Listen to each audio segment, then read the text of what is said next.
Welcome, everybody, back into Nerd Sesh. As always, I'm Carson Brabert. Alongside me is Logan Camden, and one of the greatest series in NBA history just gave us one of the great Game 7s we've had in recent memory, a very worthy conclusion for the heavyweight battle of the decade. Like the numbers that we have talked about, the first time that two 62-win teams have met in a playoff series since the 1998 finals. On the broadcast today, they showed the first Game 7 between the two best teams in terms of regular season record since the 2002 Western Conference Finals. You look back on some of these iconic moments in series in NBA history, and this is now a part of that lineage, and it is the San Antonio Spurs, Logan, led by a 22-year-old Victor Wembanyama, a 21-year-old Stephon Castle, a 20-year-old Dylan Harper, who advanced to the NBA Finals, knocking off the reigning champs and the juggernaut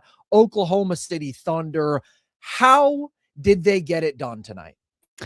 I honestly think the biggest thing was just the Spurs defense in this game. And I said this on last show, and I kind of briefly took it back, but one of my big concerns was OKC being able to legitimately get stops on San Antonio because of how crucial it is and important it is for their winning recipe on a game-to-game basis. And I just thought the Spurs convincingly won that battle. It ends up 14-12. They win the turnover battle in this one, but it was way, way larger throughout this game. OKC really bolstered that in the fourth quarter. San Antonio wins the points off turnover battle 19-9. They were just consistently the better team at getting out on the break and getting easy buckets in transition. San Antonio also wins the offensive rebounding battle 15-10. That dynamic really flipped on its head in the first half, where that was kind of the only thing keeping OKC treading water was the extra effort and the extra points they were able to get on second chances. And then in the second half, San Antonio just really took control of the game in that regard. And I thought that was a big deal in why San Antonio cruises to this one. They win the offensive rebounding battle in the second half 11-1, and they win the second chance points battle in the second half 11-3. Again, just considering how important that dynamic was in the first half. OKC won that battle in the first half 17-6. Like, it was a convincing win for them, and that just flips on its head. And then, to me, it came down to the supporting shooting of these casts. San Antonio outshoots OKC by 15 behind the arc, 17 threes to 12.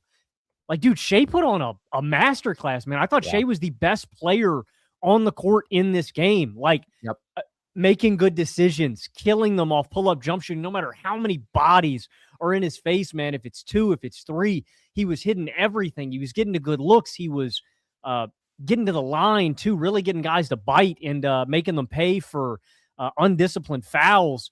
But I thought San Antonio really flipped it on its head in the effort categories in the second half.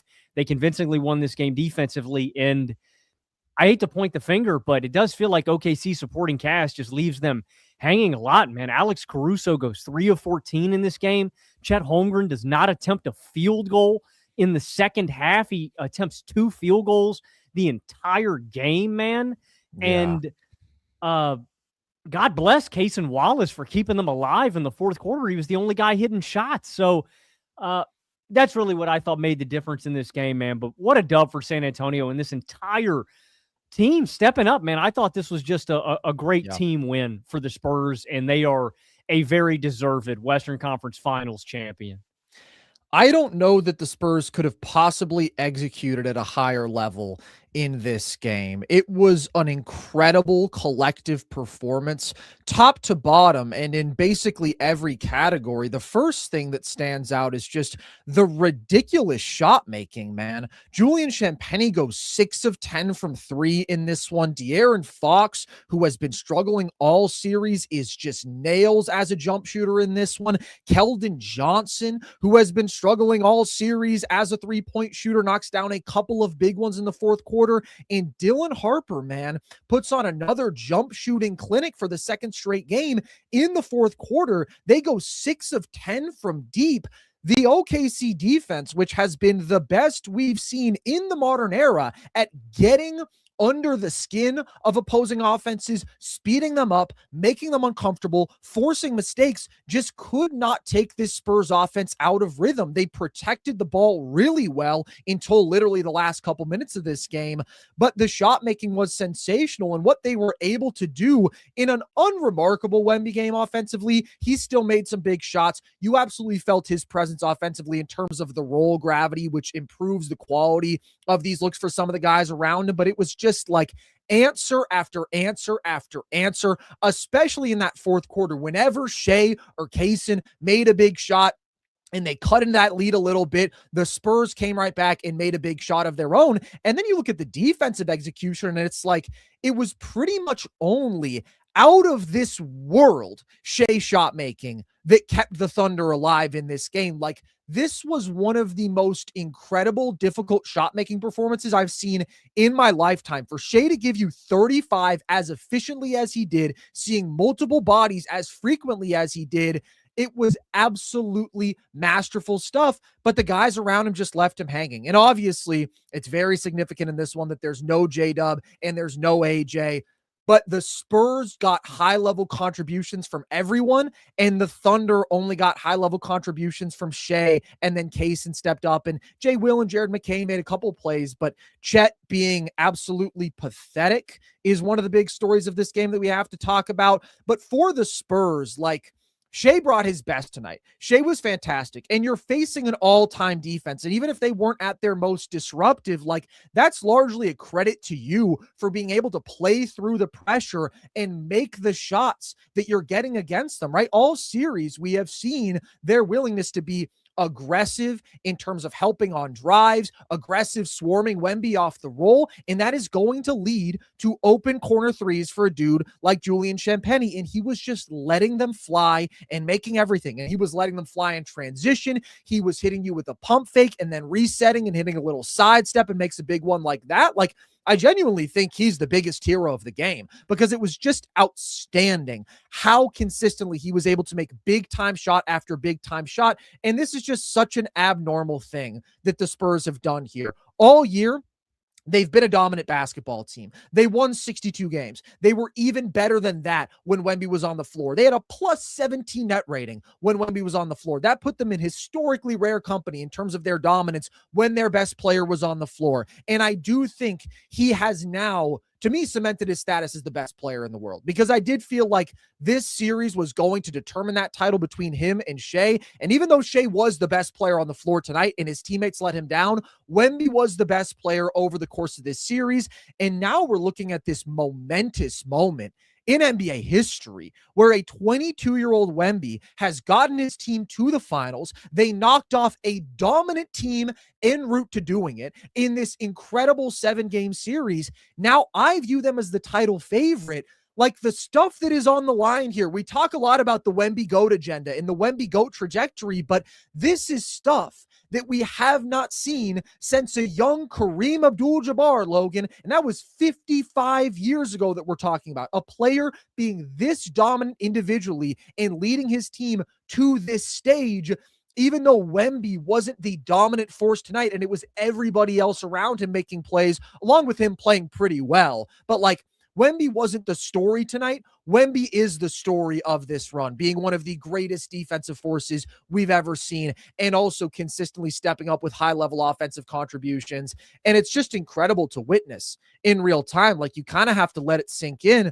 This is a moment that we are going to look back on decades and decades from now. This is a moment in NBA history when Wemby and the Spurs knocked off the Thunder, and they did it before they were ever supposed to. Like, with all the expectations we had for Wemby and all the expectations we had coming into the playoffs, even for this team, to actually get it done against the Thunder is just such a special accomplishment. It is, and I agree with you on the best player in the world point after this series. Even with Shai playing a great game. And I said it was going to be up in the air, but really it comes down to one thing to me, and that's the gravity. And we talk about this with a lot of players every time, but I don't want to overlook the fact. First, I want to give all the guys credit to San Antonio for stepping up, because it was a really elite team performance from just about everybody, man. Steph Castle, Dylan Harper stepping up, Champagnie spraying shit like he did. I mean, in the first 4 games in this series, or first three, I can't remember, I pulled the stat earlier, 8 points per game on 29% from the field, 19% from deep. The first 4 games of the series, he really steps up in a big way in this one and was a lot better in the final 3. They needed him. Keldon Johnson does enough, hits some big shots, but I just want to shout out Wemby for offensively. It's kind of like Shai, man. Sometimes the box score doesn't fully do justice what Shai does there out there on the court offensively. And for Wemby, sure, I feel the exact same way, where it's literally Wemby, and this was a stat that people mentioned during the regular season, the fact that the Spurs shot more corner 3-pointers than any other team in NBA history.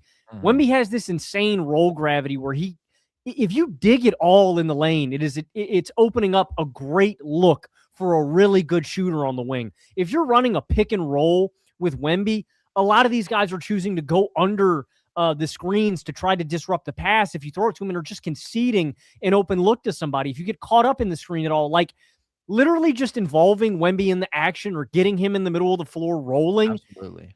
None of this is going to pop up in the stat sheet, but it is creating elite opportunities. Dude, we've talked about this all series long, but Wemby rolling into the paint where the guard actually drives in the lane, the center of the entire series was held on to Wemby trying to take away that lob, which just gives them a free opportunity and a free driving lane. Like, that's what I don't want to get. The expectation to just contain the ball. Like, it's ridiculous. His roll gravity is like nothing we've ever seen. His vertical spacing value is like nothing we've ever seen. Absolutely. He's monstrously impactful offensively in every game. I just want to give credit to everybody around him for executing at such a high level, because the shot making was insane. The guards did their job, man. I mean, they protected the ball. They were never sped up, and the shot making was high level out of them. So yes, Wemby is always great, and absolutely his offensive impact is greater than what shows up in the box score. My point is, this was really about the San Antonio Spurs tonight. I mean, this was a top to bottom clinic they put on. Yeah, I agree. I'm just saying throughout the game, that's something that's not going to pop up in the stat sheet, and it's not going to blow your eyes out of your mind where it's like game 1 where Wemby puts on a 40-20 masterpiece like it's the best game of the series. When I'm doing the same thing for Shai, I want to make it clear about Wemby. This stat sheet, this box score may not blow your mind, but he is that impactful every single game in ways that aren't going to appear in the box score. I do want to give credit to the rest of this team. They deserve it, especially with what they did defensively in this game too. Again, to turn OKC over and get out on the fast break. And you mentioned it earlier, them executing all these principles we talk about. One of the little things that I was really impressed with San Antonio in this game was literally just running down the floor after an OKC bucket or something like that. And also shout out to Mitch Johnson for just managing this game better, in my opinion, than Mark Daigneault. Like, I thought anytime OKC got a little run or had a little glimmer of light coming through the window where you're like, maybe OKC could make a run back. Again, San Antonio was either killing them by getting out on fast break and wiping away a bucket they just got at the other end by getting it back quickly, or Mitch Johnson is burning a timeout and they're putting that run to an end immediately. But yeah, I mean, top to bottom, it's a great win. And Wemby, I thought, had a little bit of a lull in the midway through this game where he kind of made me nervous. He was settling for mid-range jump shots against Jay Will. He was settling for some runners and stuff like that, and I didn't like his process. But in the first quarter of this game, he came out fiery, locked in. He had that nasty give and go where he just put it on Chet.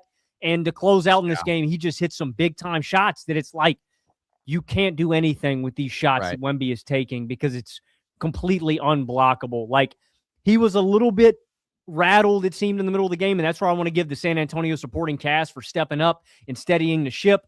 But in the fourth quarter, I thought he got back on track and hit some big shots along with the rest of this team.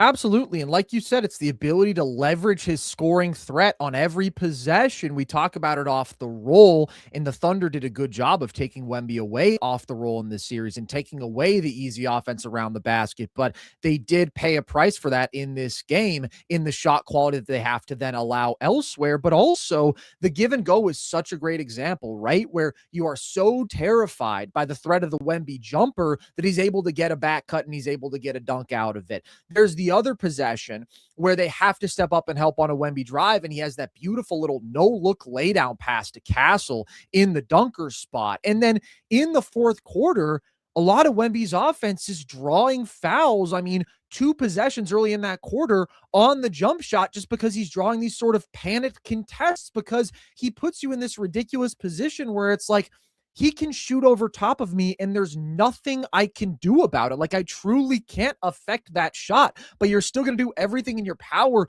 to make it a little bit tougher. And I thought that panic was also valuable in terms of just getting Wemby some easy points. So absolutely, he was still good in this game, but I did think that Shai was definitely the best player on the floor, and that's where it's just really disappointing to see this out of the Thunder supporting cast. And Shai had 3 bad games in this series, right? And he has to own that, and he has to bear responsibility for that, and I'm sure in terms of the discourse, he will get his fair share of blame for that.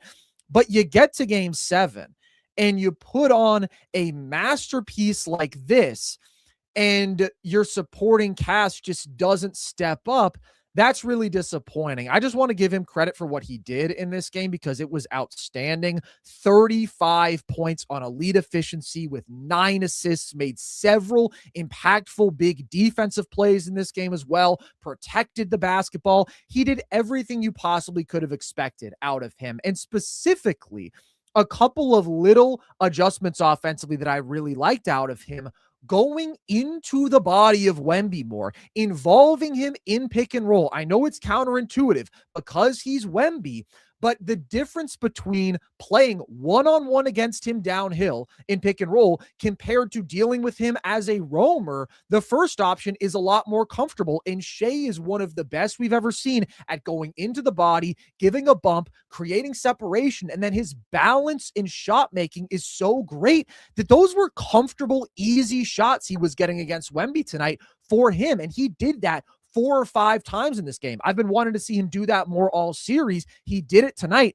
and he was getting great shots out of it. And then some of the difficult shot making is just stupid, dude. Some of it, there's not really anything to analyze other than that is the Shai that we expect to see. Now, obviously, it was even more than you could expect, but we talk about like how you can criticize some of the offensive process stuff in this series and say, okay, he has to improve at this, but also he just wasn't making shots at an SGA level, at the all-time great level of shot making we saw in the regular season. Tonight, man, my God, I mean, some of the face-up jumpers versus contests, the step backs over Wemby, sometimes as he's coming over to contest as the second defender, Shai's ability to always spring back and to get a little extra arc on the shot as needed. Like, it was unbelievable. It was tough shot after tough shot. If they gave him any opportunity to isolate, get to the free throw line area, he was shooting over top of anybody, turnarounds and step backs and face ups. Like, he was doing it all. And just a couple of good opportunistic attacks. If it was early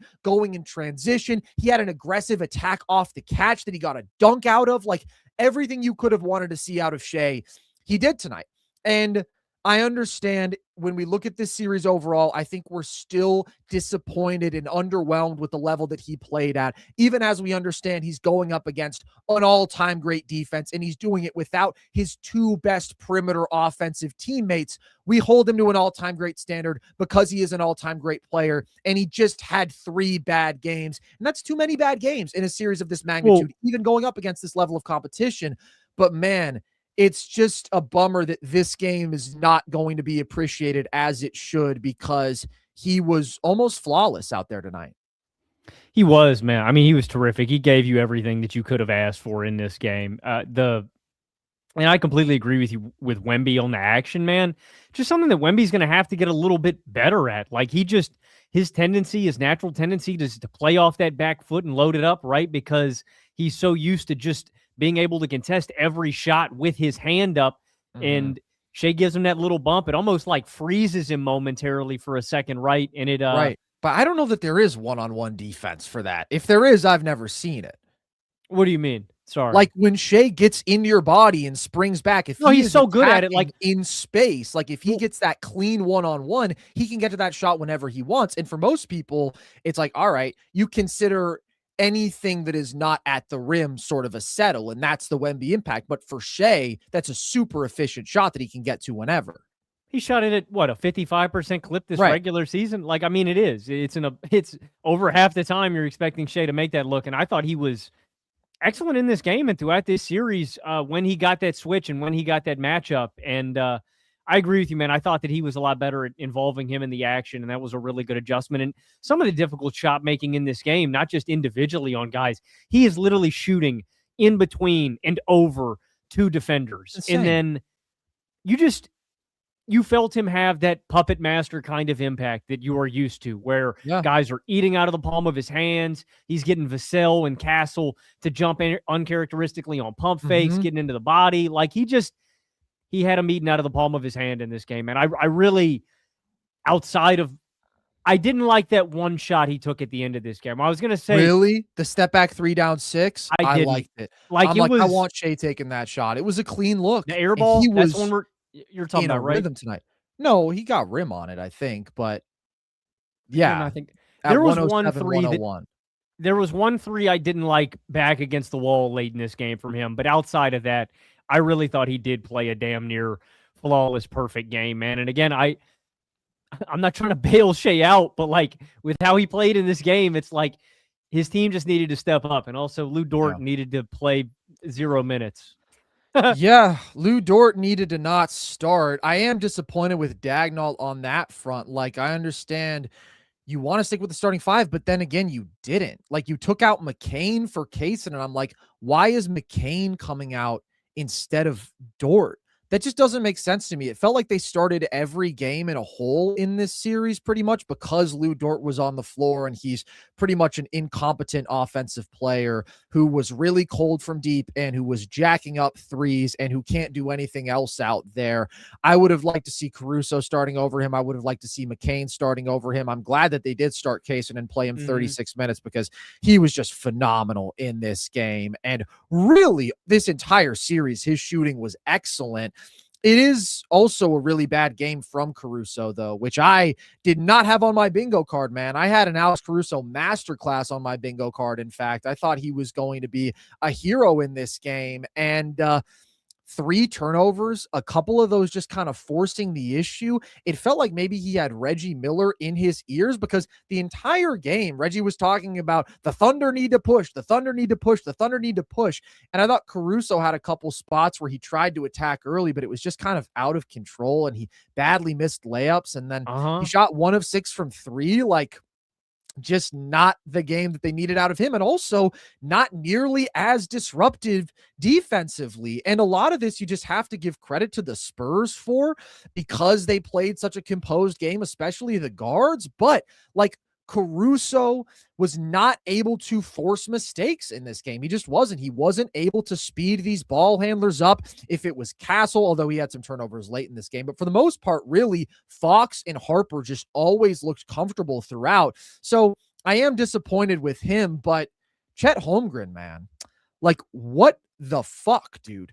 4 points, 2 field goal attempts, 2 turnovers, and over this series averages 10 points per game. Like, we were in the second half of a monumentally important game 7 in which OKC is without 2 of their top creators, and Chet had 4 points, and it like didn't even feel like that big of a deal just because it was so unsurprising, because we have no expectations for Chet in this series offensively at this point. But for it to be this egregiously bad, where he was the worst offensive player on the floor. Like, he did nothing, but it was actually worse than nothing because he completely lost confidence to the point where he couldn't even catch the ball. He wouldn't even look at the basket. He's passing up wide open shots. And it's like, if you ever create an advantage, Chet is going to immediately negate that advantage because he just looked scared and shaken out there. And it's probably the mentally weakest series I've ever seen from a player. Like, Chet is such a great talent, and Chet played at an all-NBA level this year, and Chet was awesome in the first 2 rounds of the playoffs. And from game 1 to game 7 of this series, he pretty much sucked offensively, but this was the worst, man. And he goes to the free throw line, and you don't trust him to knock those down. Like, he looked terrified of the moment. He looked more terrified of the moment than anybody I've ever seen. And pathetic is really the only word that feels adequate here. Like, your team needed you to do something and you did worse than nothing. You were a disaster out there. Is this worse than that Roy Hibbert series? Yes, dude, because Chet's actually talented offensively. I know how much you hate Roy Hibbert for the goose egg. I But never like, had nothing for Roy Hibbert after that. That's the first guy that I think of when I think about crapping your pants like this. But I agree. Chet's a ball player. Dude, he had 2 drives, got stripped on both of them. Didn't really see him touch the rock a whole lot after that. Like you said, anytime Wemby, it's crazy, bro. It's like Superman seeing kryptonite. And I'm not saying Chet's all that good, but like Chet literally sees Wemby on him and he's like, ah, fuck it. I got a dribble handoff. I got to get it out like my hands. Fucking performative jab step out there today. He's like, ooh, let me act like I might do something on Wemby. And then immediately just swings it back to the top of the key. It's like, I mean, you're wasting time if the ball is in Chet's hands. And you're 100% right on the speeding the release thing up. It's not just on those turnaround jumpers like you were mentioning. It's also on the catch and shoot jumpers. Absolutely. Where like Kaysen, right? Kaysen can always get his shit off because it's so quick. Like he's got one of the quickest triggers. Chet still has to load it up, man. And that's a problem in this matchup. And he just never looked comfortable. I mean, I think we have to ask, like it begs the question, Carson, this is now his 15th career game versus Wemby in his career, regular season and playoffs included. He averages 12 points per game in those matchups. His true shooting percentage isn't bad, but it's 12 points per game for Christ's sake. Like, I think like I just have to ask, like Chet is going to have to be so important in this matchup in the future, right? The San Antonio Spurs are not going anywhere. We've already set this stage that it's going to be San Antonio, OKC for hopefully the next 5-10 years, you know, just battling. If it's in the Western Conference Finals, if it's in the Western Conference semifinals, J-Dub's health is a major concern moving forward on if the guy is going to be able to play basketball consistently at all, which means Chet's going to have to be way better offensively, not in other series, in this matchup to carry you through. Like, I don't know, man. I'm just kind of sitting here at the end of this going, do the Thunder need to do something drastic involving Chet or to shuffle up something major because the Spurs are so ahead of schedule and only going to continue to get better? And I think the Thunder are going to continue to get better too, right? And it's going to be a little bit marginal. And they've got good players. And they've got all these picks, right? And the Thunder are going to continue to get better too. But the Spurs are so far ahead of schedule. Wemby's not going anywhere, and Chet is going to need to pull his weight regardless in this series moving forward. And I have Roy Hibbert confidence in Chet Holmgren being able to do that. As you should, dude. Like, it was disgusting out there. And I have been a huge Chet believer and a huge advocate of his. And I do think he is such a great talent. But this is a large sample size of him just completely melting down and crumbling almost every single second in this matchup. And there's 2 problems. One is that he is completely uncomfortable doing anything offensively with Wemby in the vicinity. Going against him one-on-one is a completely hopeless endeavor, but also like all the great stuff that he was doing in terms of cutting and the great work he was doing out of the dunker spot in the first 2 series, that just completely disappears when Wemby is now stationed at the basket. You get none of that. But the other problems are he can't score one-on-one against the wings that they guard him with, if it's Champagny, if it's Vassell. And this is now the 3rd straight year in which we have seen in the playoffs that Chet's offense just doesn't translate in the same way. And this year was different because he did have 2 really good offensive series, but this was such a complete disaster that it offsets all that good and probably even some more just because of how much this matchup matters. The handle has to get better in the half court. He has to get better in terms of fighting for position to where you can actually get him a decently deep catch and he can do some work out of the post and get to the turnaround that was working for him this regular season. But for now, it's like when he tries to attack off the bounce against these feisty wings, he just can't get past them. They're going to take the ball from him. They're going to speed him up like it's bad. He's not strong enough to get really easy position on the inside. You know, he can get to like the elbow or something, but that's about it. Right. And I think overall, he has to be able to play better through physicality in tight spaces against pressure, all these things that for 3 straight years in the playoffs, he hasn't been able to do. And then the other thing is the 3-point shot, which at this point is more or less fake, dude. And I say that not because of the accuracy, but because of the limited situations in which he can actually get it off. His release is so slow that if you just close out, he can't get that shot up. And in this series, he wasn't attacking closeouts. If he did pump fake and put the ball on the floor, guess what? Wemby was there and he fucking freaked out and just immediately negated any advantage that they had. And then also, again, he's not necessarily comfortable putting the ball on the floor against these guys on the perimeter when they close out against him. But in the last 2 years, it was that he couldn't shoot the three in the playoffs. This year, it's that he couldn't get the volume up in this series. So I don't know, dude. It is so disappointing with all the things that he should be able to do well offensively that he can just completely disappear in a matchup like this. But that's exactly what happened. So in terms of doing something drastic, I don't think that I'm there.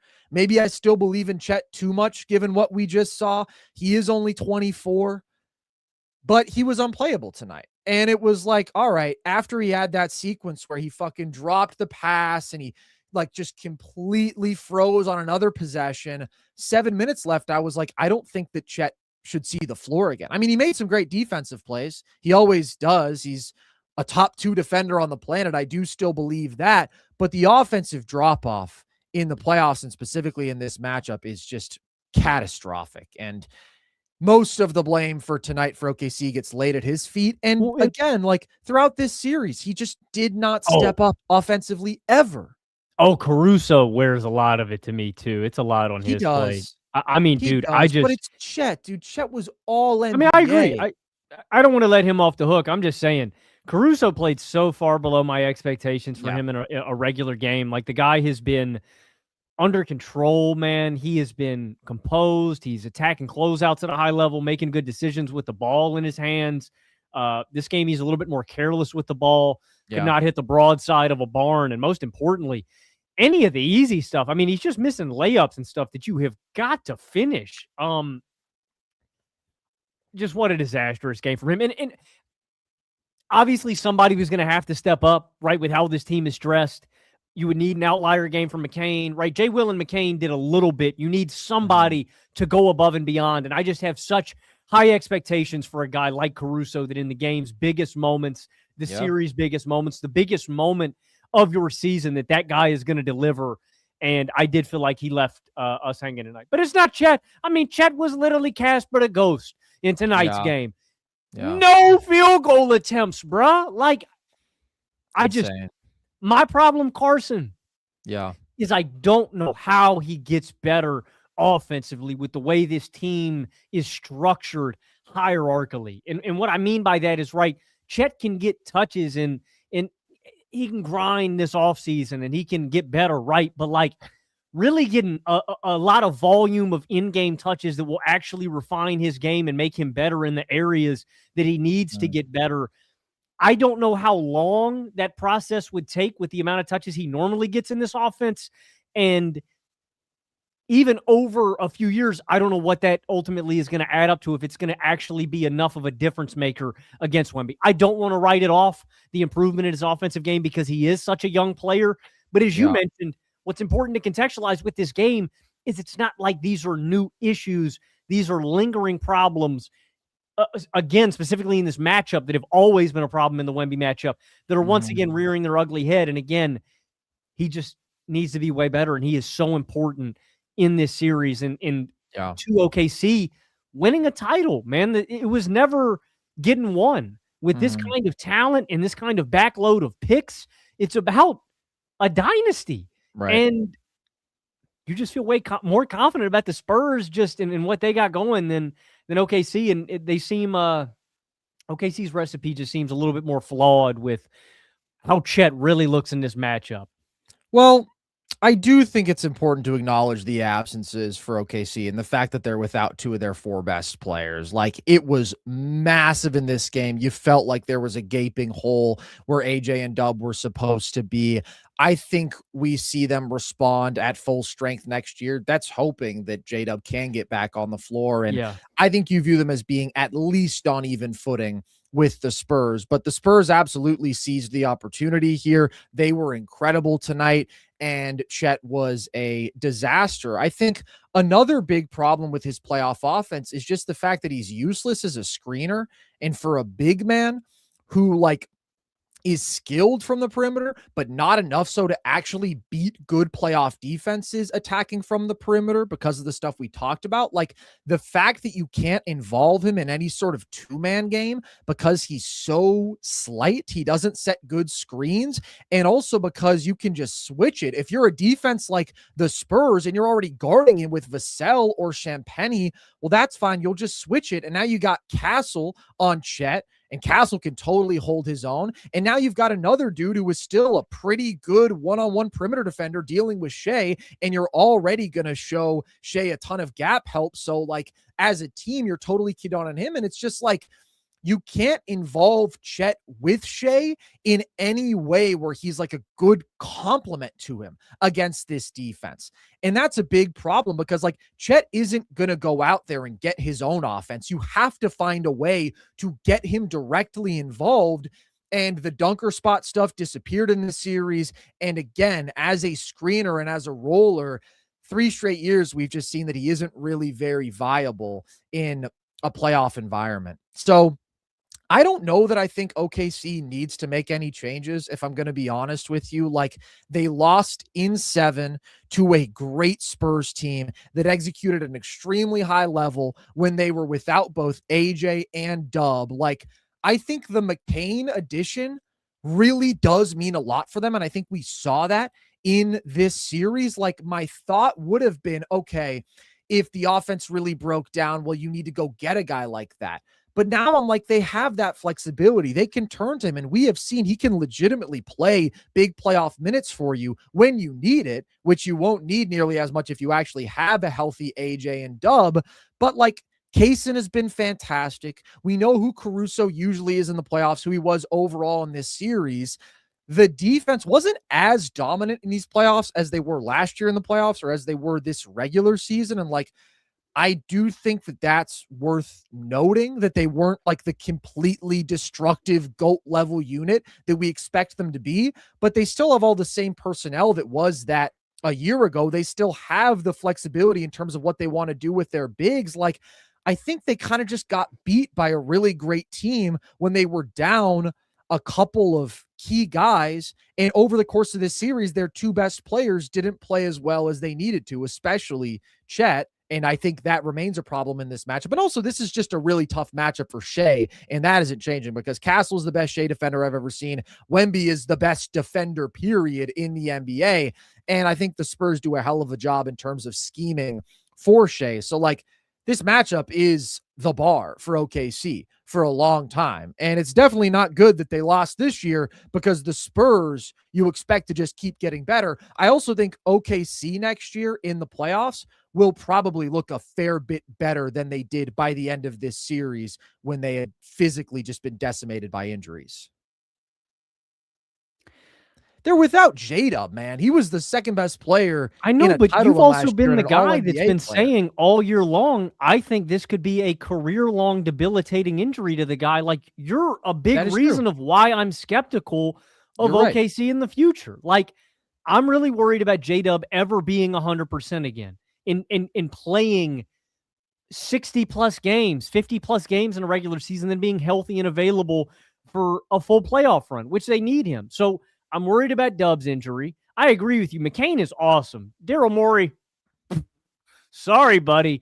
You definitely did not sell high. Like, you got cooked on that one. McCain is awesome. Yeah. I think Dort has to be gone. I would just move on from him. I don't know, man. I agree. That's the one change that I would make. My biggest problem, I like the fact that they have Dort as a guy that you can put on big, thick wings in certain matchups. His shots, he's an idiot. His shot Yeah, selection sucks, dude. it does. Legitimately. Like, Yeah, Dort feels brainless offensively in a way that nobody else does for this OKC team. I trust Jay yeah, Will. I trust Kaysen. I trust all these guys are making good decisions or attacking closeouts. Then you got fucking Dort saying, yeah, I'm going to airball and off the dribble three early in the shot clock.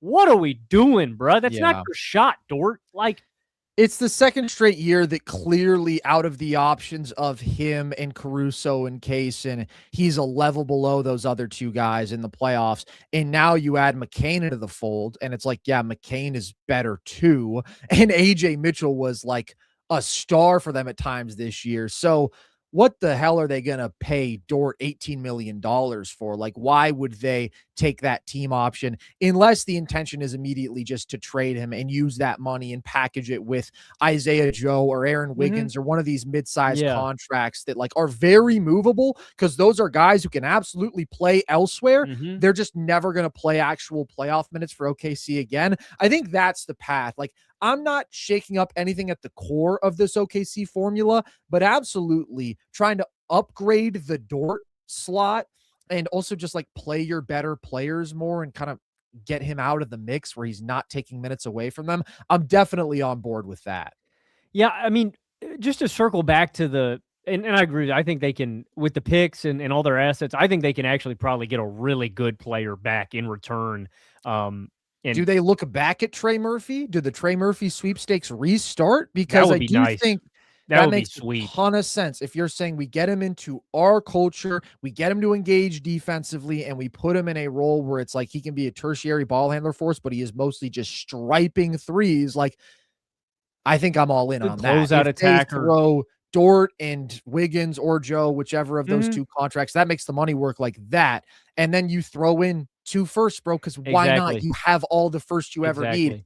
That takes OKC up a level as a team. I do think that and the return of AJ. And hopefully, Dub, you're right. It's a super concerning injury situation. I just want to be optimistic. I mean, he's 25 years old. But it was really a recurring problem this year, and we're seeing it be a recurring issue for guys throughout the NBA, these hamstring issues. It's a huge problem. Yeah, and so the two big things are the co-stars for SGA, where a year ago J-Dub is coming off of a 40 piece in the NBA Finals.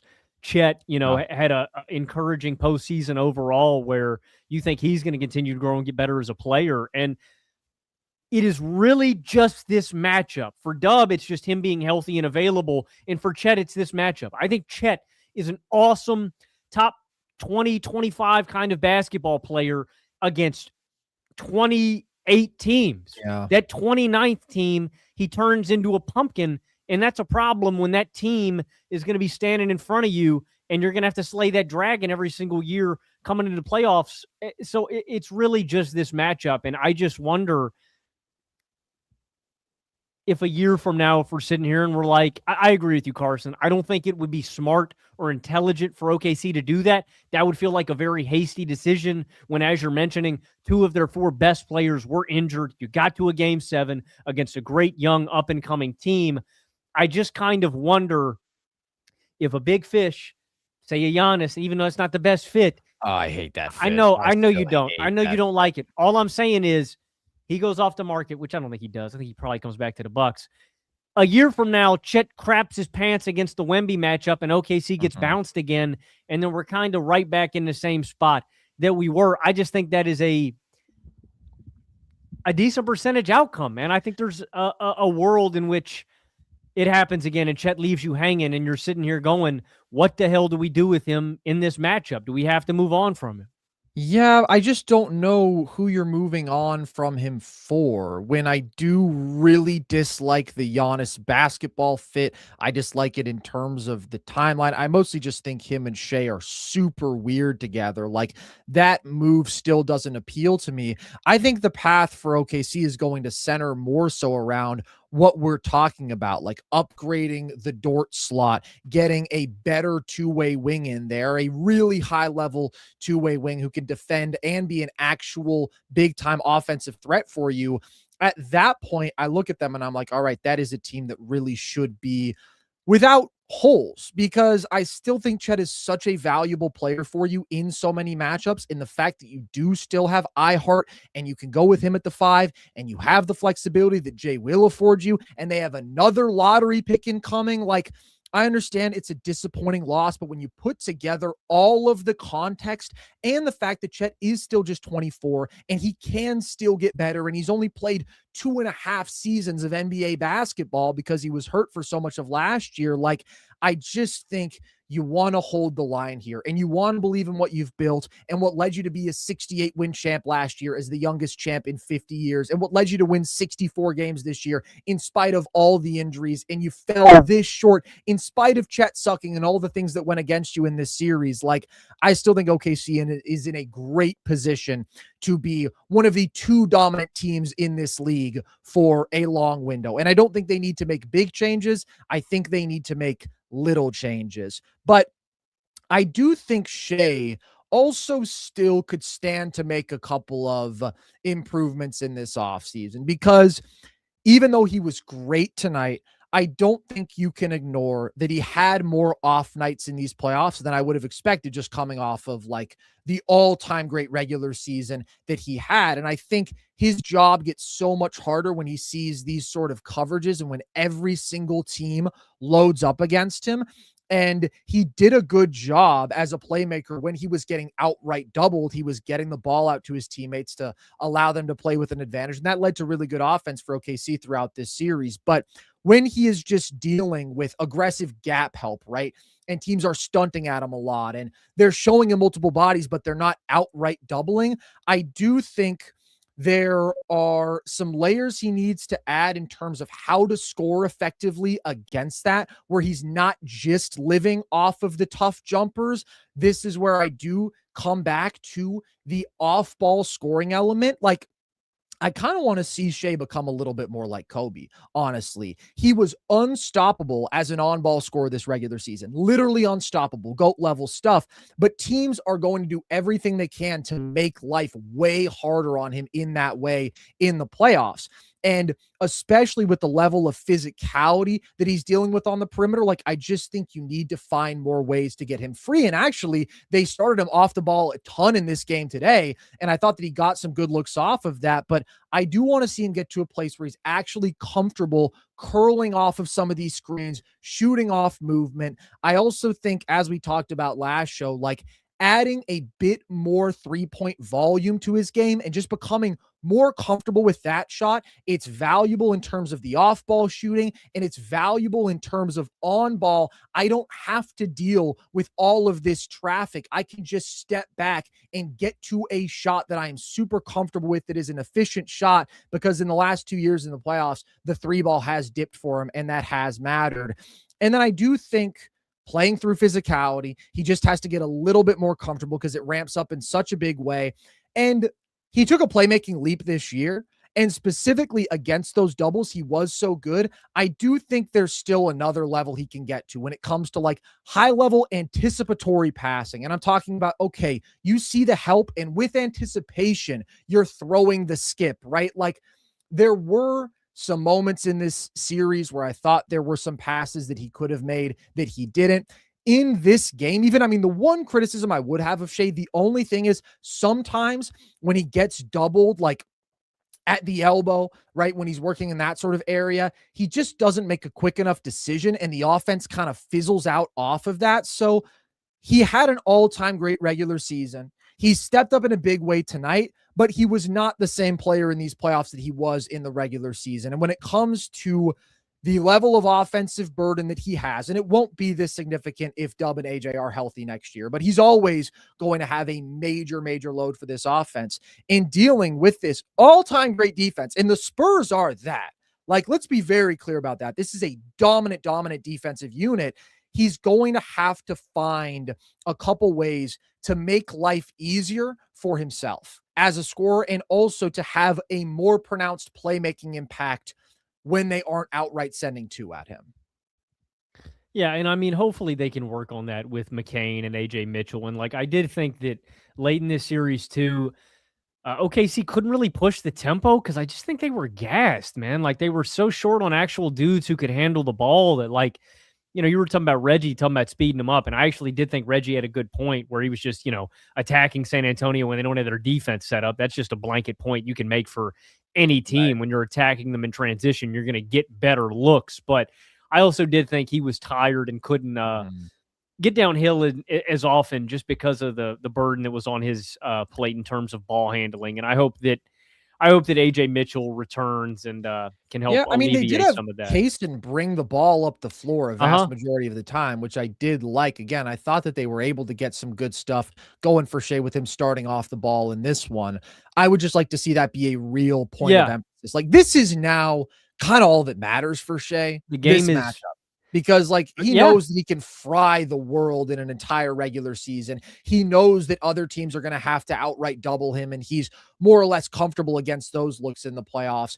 But the Spurs have a unique defensive formula, and he's going to have to, like, level up in a couple specific ways. And also the floater. I've talked about the floater, how important that is against Wemby. Because, like you said, I mean, he was amazing tonight. Everything was hard, though. And that's why it's like, oh, he can't just push in transition every single time because he is gassed. Like, he's having to work, even though he doesn't have the burden of bringing the ball up the court against pressure every single time. He's fighting to get free every single time with dudes attached to him and being physical with him and all of these sets of eyes on him. And it's a tough task. This is a really, really tough matchup.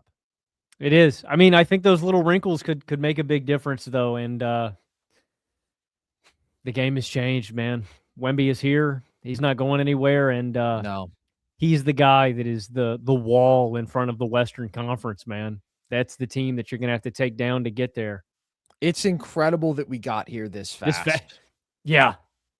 Like, these two teams, both so far ahead of schedule, but now with the Thunder, we expected at this point, right? Last year, okay, they were the youngest champ in 50 years.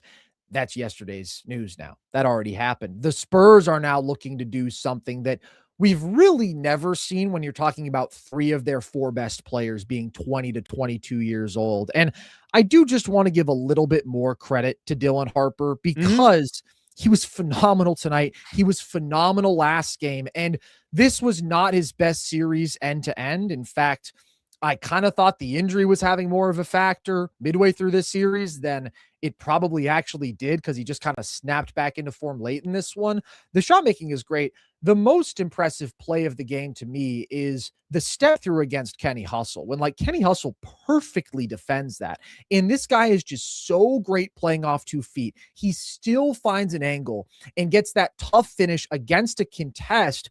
This is a rookie guard who is averaging 13, 5, 2.5 with plus defense on 63% true shooting, and he's protected the ball well, and he's been an offensive rebounding demon who had another massive offensive rebound in this game. Like, it's just a historic thing that we're seeing out of Dylan Harper. And we've talked so much about how rare it is and how bright the future is for him, but it was really cool to see him come back in such a big way in the last 2 games of this series when they really needed him, especially in this one. And he just made so many big plays. Rookies don't do that. They just don't do that. And 22-year-olds aren't the best player in the world, man. It just like happens so rarely in the history of this game. And I do think that Wemby has rightly claimed that title. Like, the impact to me when he defensively is more impactful on that side of the ball than any one offensive player is on that side of the ball.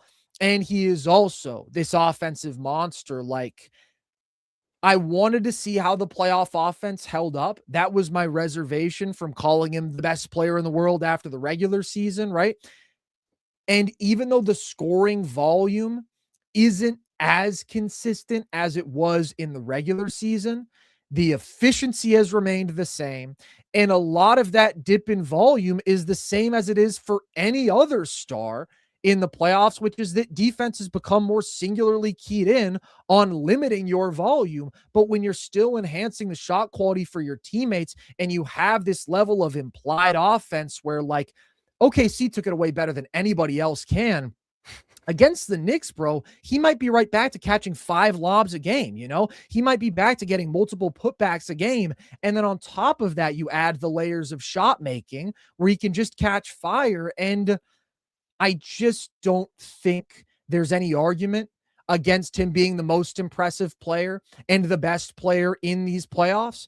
And when he was also arguably the best player in the regular season, I think he's grabbed that title. Like, to me, Wemby's impact is more playoff proof. It is more Yeah. matchup proof than anybody else on the planet, because we have seen how Jokic and Shai against elite defenses can have dips in their offensive production, right? Wemby defensively is essentially going to make his team all-time great in any possible matchup.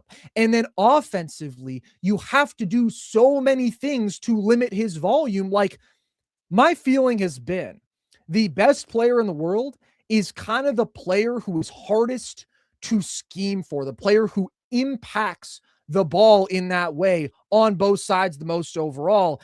And that's where we're at with Wemby. I think it is almost impossible to scheme around his impact, more so than Shai, more so than Jokic. Yeah. And that's why I think he's the best. I mean, the impact floor is probably the highest at this point. And then he can also play individual games where he does have dominant scoring performances that are better than anybody else can touch, because he's also dominant defensively in those games. And he just looks like the future GOAT, man. Like, he's just going to keep getting better. But the smoothness of this first run, the fact that, like, he's only really had one clunker. You know, the offense hasn't been crazy consistent, but for him to just come right in and with all these expectations, be the best player in the world and beat the team that is coming off of a dominant championship season and a great regular season like they are, it's incredible. He's the chosen one, and he always lives up to the hype. Yeah, I mean, I agree with the best in the world point. That's where I am with Wemby, and I agree with the scheming point. The only other guy I want to really give a shout out to is Stephon Castle. I thought he was terrific again in this game. Specifically, how Castle protected the basketball after the beginning of this series, I thought was just a huge difference. Like, him just not turning the rock over. I thought his playmaking was absolutely tremendous these past two games. Those skip passes, really man. three. I mean, the cross-court passes, the consistent elite decision-making, and just the smoothness and the patience of his offense. I thought he was just a lot more under control. Now, there have certainly been moments over the past 2 or 3 games where Castles felt like he was on the verge of, rightfully so, like on the verge of maybe losing it. That one foul with Caruso in transition, I kind of understood him getting hot at. Caruso fouled him hard. For sure. I just feel like maybe it's because he's young, but like, that's not an unusual playoff foul. And it feels like he gets heated every time. And it's like, this is how it works. Like, these are the playoffs. You're being super physical, but yeah. The offensive rebounding too. I mean, he had 4. Him and Harper both. Yeah. Game. Yeah. And I just thought the physicality he plays with, man, getting downhill. I thought he, that one, I really liked that kind of tip of the cap shot that he hit on SGA, the pump fake into the layup and the and one. Yeah, that was tough. Breaking his own move out on him. But I just thought Castle really turned it around. And I mean, elite defensively on Shai with what he was able to do, the defensive playmaking. And I just thought his improvement in protecting the basketball and effectiveness in the half court and some of the jump shooting, like he did have good jump shooting moments throughout this series too. So we love Dylan Harper here. I do think he is the best Spurs guard to build around just because of how amazing he is around the rim and what he can do. But these guys have 2 future all-star guards on their roster and potentially all NBA guys. I would say all NBA almost guaranteed for Harper. That's how lofty my expectations are for him. But I think all defense and all NBA is certainly on the table for Steph Castle as well. I mean, just what an elite, amazing foundation this team has. And like you've been saying, Carson, the polish on all of these guys as young as they are is so impressive. Castle has been fantastic in these playoffs. And you mentioned cutting down on the turnovers. Ironically, he did have a lot of them in the fourth quarter tonight. But like, overall, he had 20 turnovers in the first 2 games of this series, and he had 12 over the last 5. And that was a massive thing that the Spurs got turned around and they got under control. I do want to give a ton of credit for De'Aaron Fox, though, in terms of alleviating the pressure on Castle there. Because when Castle was having to bring the ball up the floor every time, I mean, he was a turnover machine. And once Fox took a lot of that off his plate, I actually thought that was the most valuable thing that Fox did overall in this series. Because before tonight, I mean, the shot making was terrible, incredible, but keeping the turnovers lower. And he also made some plays with his hands tonight. Like, shout out to Aaron Fox, dude. I understand it's not a big box score game. This was a big game out of him. And if he sucked again tonight and the Spurs lost, I guarantee you that everybody would have been calling for him to be out of town, and rightly so, because of what they have with these two young guards and what Fox's contract is.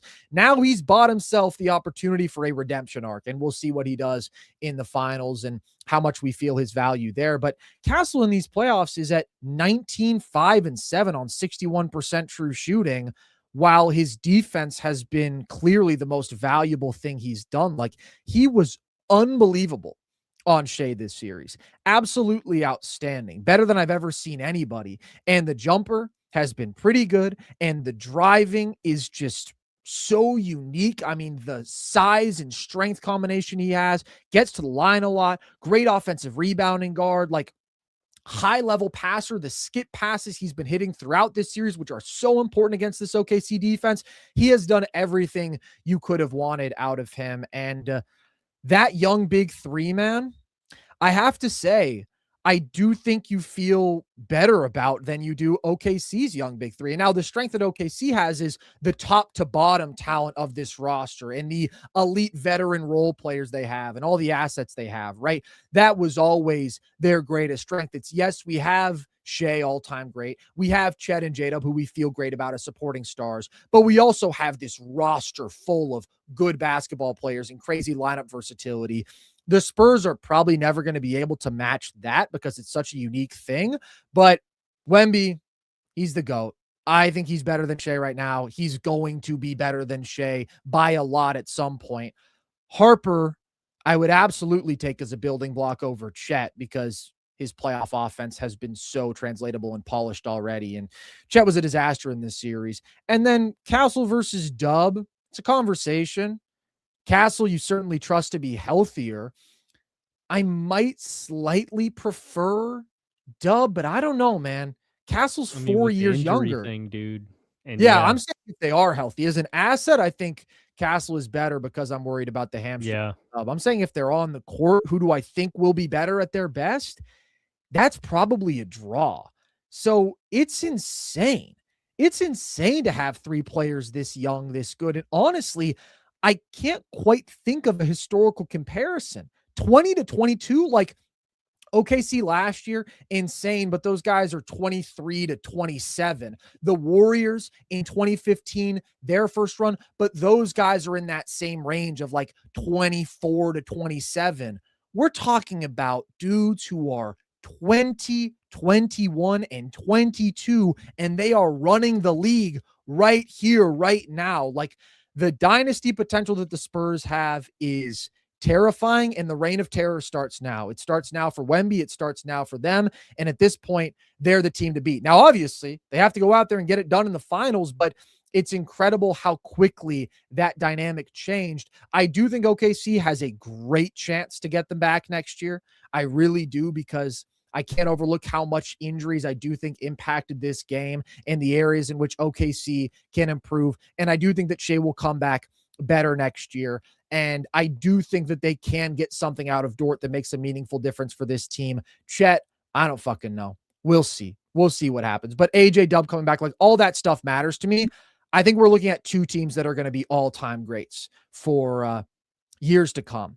And this was an all-time great series. Like, this delivered on the hype. And as disappointing as the discourse was for so much of it, and as focused as it was on anything other than basketball, and as much disinformation and negativity and slander as there was, like, I hope everybody here was able to enjoy the basketball that we saw, because the level of defense was maybe the highest I've ever seen in a single series. The coaching, the game-to-game adjustments, absolutely fascinating. And every punch was met with a counter punch. There was a response for everything. The level that the superstars in this series got to at their best, outstanding. The role player contributions, the stuff that you're getting out of the young guys, like, we had some blowouts, but for it to go 7 and game 7 to be this great, and to have these bookends of like a classic in game 1 and a classic in game 7, and everything in between was still interesting, even if it wasn't always down to the wire drama. Like, this is the series of the decade. This is what we expected it to be. This is what we was. And I just can't wait to get more of it in the future. Yeah, I don't think we're done, man. I think this is the beginning of something very, very special. Just like our friendship, Logan. Just like our friendship. Our Yeah, friendship, yes, our relationship. Come on, man, our friendship. That's a good one, Carson. I know. Well, this is going to be like the Rocky movies, man. This is OKC Spurs 1. In 5 years, we're going to have OKC Spurs 6, and I'm never going to get tired of it. Other people might get tired of it. I'm never going to get tired of it. Just keep feeding me more, and let's just talk about the basketball, and let's appreciate the beauty of basketball being played at this level. Although, Logan, you were saying that you had underdog Shai over how many falls? You put your life savings on it? Oh yeah, I had him over. Well, they set it was pretty high tonight. It was 7.5, but I took the over. Yeah. By my count, I don't even want to joke about it. I hate that shit so much. I hate that shit. I can't believe actually how much people tried to suck the joy out of this series. It fucking kills me. It didn't work because I had a great time tonight. It was an awesome game. It was an awesome game. It was an awesome series. And you're right, Logan, and you're a beautiful man. But like, for the love of God, we need to, like, as a fucking society, just reconsider how we talk about everything. I know it's just sports, but like, for the love of God, man, so much shit. Well, I hope that like people lay off, man. I mean, I assume Twitter is probably throwing a damn parade right now, but well, you know, yeah, maybe they can't get their slander off because Shai actually balled out. But like, criticizing Shai when he plays badly, totally fair, necessary. We did it. That's how it works. All of the officiating stuff, though, and fucking consuming the game and clips, and everything is being presented with a nasty agenda, and just all of the delusions that we saw be so widespread around this series. It was really disappointing to me, just as an enjoyer of the game. Yeah, it is disappointing just because the league has never been more talented. The players on the court have never been more skilled. It has never been more difficult to score points. It has never been more difficult to stop the other team from scoring points. Like, the league has never been in a healthier, more talented position than it ever has been right now. And you have all these other players on the court like Castle, Harper, Cason Wallace, all these other guys playing their asses off in this series, and they're getting overshadowed. Devin Vassell, Champagny, guys balling out, and they're getting overshadowed by the dumbest possible discourse of all time. And we're not talking about those guys and how skilled everybody is on the court and all these amazing things. We're talking about fucking flopping and refs and in the nonsense, most physical series that I've seen in a long time. Both these teams played physically as hell, and it was awesome, and it rocked. And then you would see somebody fucking contorting the delusion in their mind that every single play there's a flop, and it's like, that's not what's happening. There's no way you're actually watching and think that's what's happening. And that's the problem, I think, is that people aren't watching. They're fucking consuming through Twitter clips. But anyways, nobody wants to hear us get on our soapbox about that again. It's just one annoying thing in an otherwise incredible series that lived up to the hype and more. Congratulations to the San Antonio Spurs, the most deserving of Western Conference champions. Like, they went through the fucking gauntlet, man. Yeah. They beat OKC, and that is going to be the signature moment of young Wemby's career, I think, this series. What? Well, I opened Twitter to get this stat. The Spurs are the second youngest team to reach the NBA Finals since minutes were tracked in 1951-52. So shout out to San Antonio for that. Oh God! Do you know that picture of Wemby? Not Wemby. You know that picture of Chet in the "If you see the police, warn a brother." Yeah, they have now made that. It is doing the rounds. If you see Wemby, warn a brother. Yeah, dude. Chet, there's no defending him at this point. We're taking the Chet glaze, Chet love off. He's got to fucking earn it. And honestly, I don't know if he can get any of it until he actually delivers in this series. OKC nonchalant tax enforced Chet, one of the most memed players of all time, and deservedly so at this point. Holy fucking disaster. He didn't have enough oxtails today. Didn't have enough oxtails, didn't have enough cornbread, didn't shoot a single hang pull in this series. That's OD, bro. To not shoot a single hang pull. It Come is on. OD. All right. On that note, we're going to take a quick break and then we will get to your guys' super chats after this. Guys, I woke up one day and decided I needed to be the coolest guy on planet Earth. And what I realized I needed to do to make that happen was get a pair of Warby Parker sunglasses. I think it's safe to say that that's mission accomplished. Warby Parker has everything you need, guys. They've got prescription options, non-prescription options, tons of different colors and styles, and you are getting great quality for this price. I had been needing a pair of good sunglasses because I wanted to look like the coolest guy on earth, and Warby Parker stepped in and helped me accomplish that. And you guys don't want to miss out on this special offer from Warby Parker. They're offering a buy one, get 20% off any additional pair of sunglasses when you go to warbyparker.com/nerdsesh. That's 20% off any additional pair of sunglasses when you buy a pair at warbyparker.com/nerdsesh. Do you want to stay up to date on all things NBA? Then Reddit is the place to be. From niche stats and historical precedents to insightful analysis and wild theories, all from passionate, real fans who care as much about the game as you do. Whether it's game day or we're deep in the offseason, the conversation never stops on Reddit. You can join r/NBA for countless different NBA conversations, or you can join your favorite team subreddit for more niche stuff. There are so many different options on Reddit where you can find your community and continue the conversation, because Reddit is where the real fans hang out. Download the Reddit app and dive into r/NBA or any other channel for hot takes, memes, and the group chat that never sleeps. Download the Reddit app today. All right, understandably, we have a crazy amount of super chats, so we're going to have to kind of burn through these, Logan. Pacer Getz says, fuck Wiggins, Champagny saved basketball, parentheses discourse. Yeah, shout out to Champagny. Aaron Wiggins, unplayable in this series, really bad when he was on the floor. You know, what the hell happened to him, man? He fell off, bro. It's tough to find minutes in OKC's rotation, even tougher this year, but you got to make shots when you get on the floor. And Champagny started this series cold, but man, he was hot when it mattered. Dude. Also, shout out Vassell because he never really gets enough credit. But 40% from three, taking almost 8 a game in this series, like that's massive. And he was really good defensively. I mean, shout out Vassell, dude. I think Champagny kind of gets overlooked in the pretty jumper category, man. He's got a butter one too. Yeah.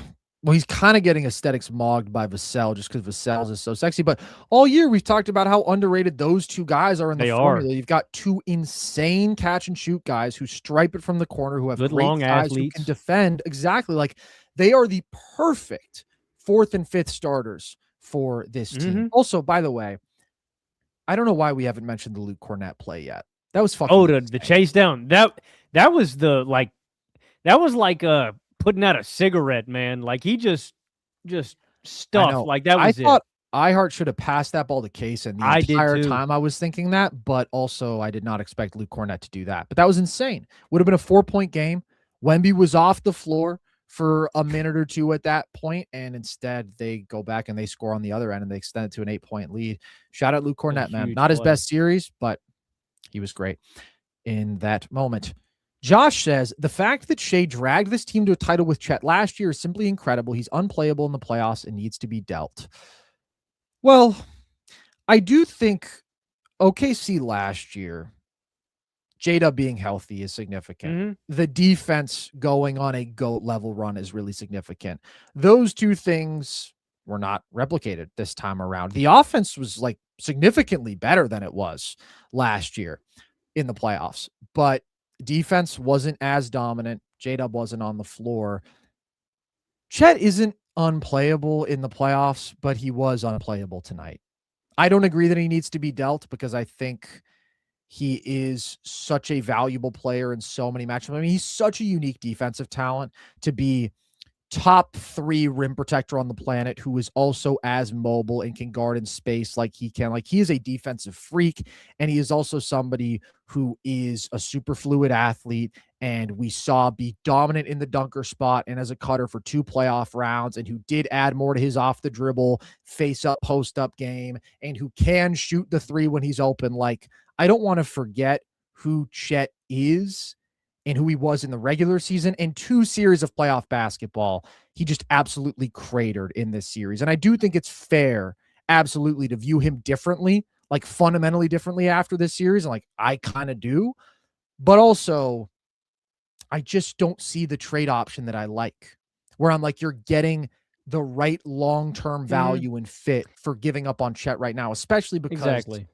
this is like a low point to move off of him because he was so bad in that series. I think that's the point to hammer home is it's that thing that we were saying about the Cavs making that all-in move for James Harden, trading away Darius Garland. Sure, you might feel like you're getting a better player that can help you right now, but you also have to think of the opportunity cost that you're giving up, which is you're trading him at a low point in value, and you're also punting on the current timeline that you have with a guy that really does fit really well with this team. Is he flawed? Yes. There are a lot of areas in which I think Chet needs to get better at to be the kind of player they need for OKC to get through the West again. But I agree with you. I just threw the Giannis trade out there just because I know that that's going to catch steam and fire, and I do see Chet struggling. But I agree with you. There's not like a really good home run trade that I go, oh yeah, that makes OKC way better, and that makes them the title favorite, and it's requisite value back for Chet. And like in so many matchups, he ties so many things together on both sides of the floor. Like his versatility for a big is absolutely insane. And there's a reason they were 11 points better with him on the court this regular season. Like, you made the comparison to the Cavs trade. Chet is in a different tier as an asset from Garland, because I do think we have seen, I mean, his elite impact on winning. And also, we don't really have injury concerns with him at this point. And also, he has more room to grow. Like, the fully realized version of Chet is such a monster. I'm still going to hold on to it. But this was disgraceful. This was one of the most disgraceful individual performances I've seen in my life. And he does have a pattern of underperforming offensively in the playoffs for 3 straight years. And he has a glaring pattern of shrinking in this matchup. So that is all true, but I am going to say hold out with Chet. That's at least my personal view. Gabriel says, PSG and Spurs dubs, ethical hoopers, we are so up. Shout out PSG. I've got no takes on it, but I know that people do seem to hate Arsenal. I just don't know why. Logan, your soccer takes. Damn, I've heard of them. You're joking. You're joking. I've heard of them. Yeah. All right. Well, shout out PSG. Is that if it makes you happy, is that the Gabriel. French team? Yeah, that's Paris Saint-Germain. I knew it. I love soccer. Yeah, you do love soccer. T-Girl Delilah says, this is from a couple episodes ago, but Jamal Crawford is more entertaining than RJ is Logan's worst take ever. Yeah. Well, worst take ever? I don't know. I'm full of them. But Jamal Crawford's way better than RJ.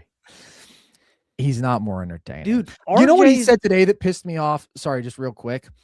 9 minutes into the first quarter, he is like, and you feel the pressure of this moment because usually Shai would have gotten some rest by now. And I'm like, how the fuck are you saying that in Game 7 of the Western Conference Finals? You haven't noticed that Shai plays the entire first quarter of every single game?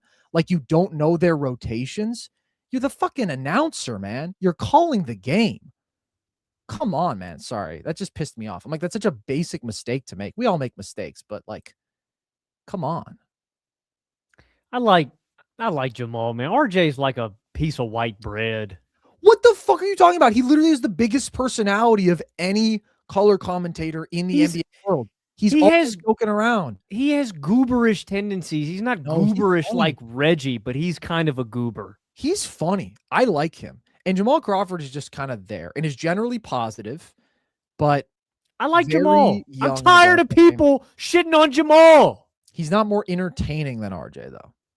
Maybe it's just how I contrast him. Maybe Reggie's just such a goober that it makes me appreciate Jamal more. Anybody next to Reggie Moggs. Yeah. Reggie well, you're going to get a lot of RJ in the NBA Finals, bucko, so you better enjoy it. He's annoying. Also says, the GOAT is about to win a championship at 22. Yeah. Yeah, but also I will say, and we've talked about this, we're not going to get into preview stuff yet because we already have enough to get through, but I do think the Knicks are probably pleased that the Spurs got through instead of the Thunder. Maybe the injuries changes that. I think the Mitch thing's a big deal, yeah. No. Mitch is fine. He's going to play game 1. I don't even know what the fuck that report was. He's out indefinitely with a broken pinky. Like, come on, it's the finals. Obviously, he's going to play. They've already said he's back for game 1. I'm talking about the injuries for OKC. AJ Mitchell and J-Dub being out. Maybe that makes you feel like you would rather have gotten that version of OKC. I still think they were a tougher matchup for the Knicks on both sides of the ball, though. I think the Knicks have a better chance to beat the Spurs. Gabriel says, also the parity fan in me wants the Knicks to win it this year because the Spurs sure as hell ain't going anywhere anytime soon. I mean, I'm rooting for the Knicks just because I kind of want to see New York City burn down. I think that would be sick. Well, I don't know about that phrasing of it, but it would absolutely be insanity. The city will not exist. No, I know, but you want to see it burn down? I just want to see Knicks fans lose their minds. They've been they have been so just devoid of anything to really be excited. They deserve it. Yeah.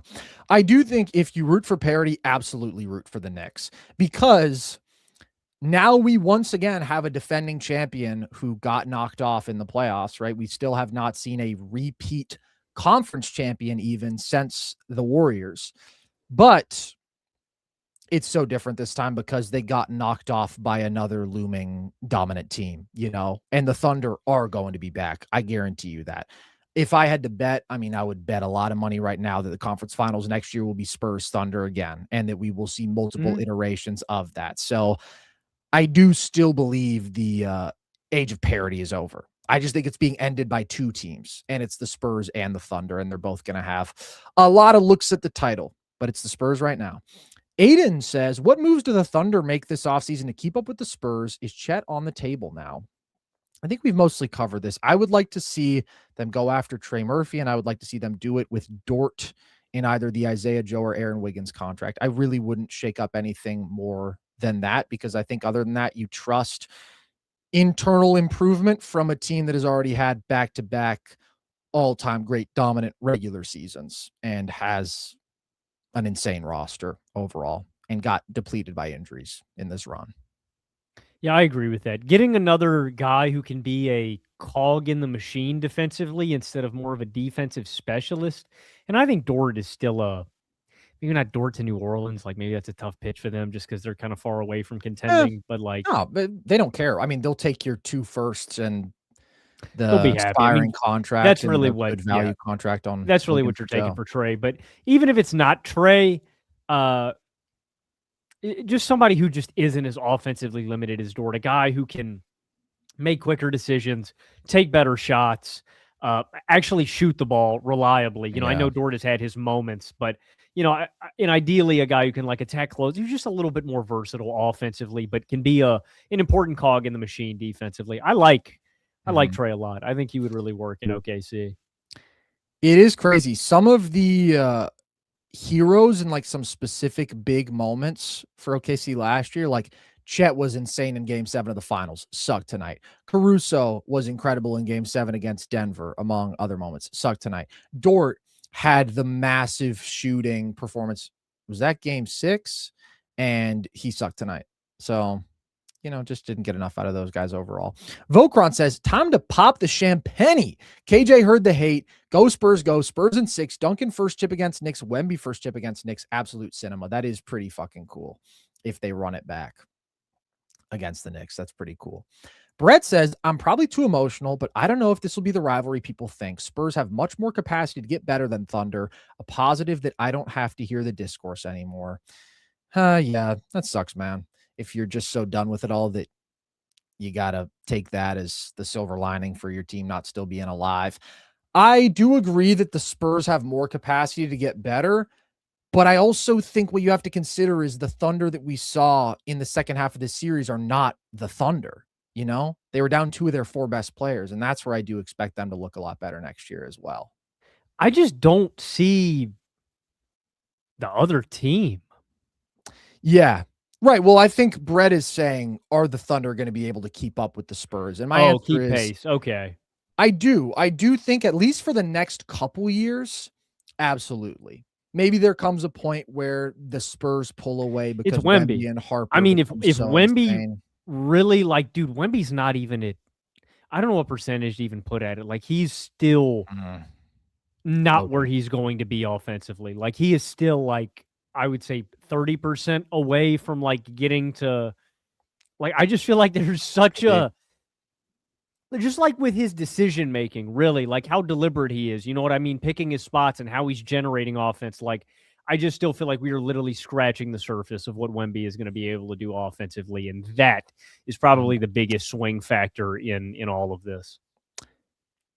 Swing factor, I guess. I mean, it's almost inevitable from my perspective. As I just mean if how quick it happens and if the Thunder can keep up. Because if he does it next year, I just think the Thunder still have the better roster at full strength, and I think that matters. And I think they have more avenues in terms of trades to get better. I think the Spurs will obviously get better more so through internal improvement from their young big three just getting better. But like the setup top to bottom that the Thunder have is pretty unique. And that's why I view them as a team that is on even footing with the Spurs going. But I like San Antonio's. I like San Antonio's young core more for sure, like we've discussed. Yeah, but like you think that the Thunder are going to make this a legit rivalry, right? Wow. Isn't they're gonna win one? Yeah. I don't know. I think they will. I think they'll get one for sure. It's gonna be competitive. I couldn't confidently say that though. Interesting.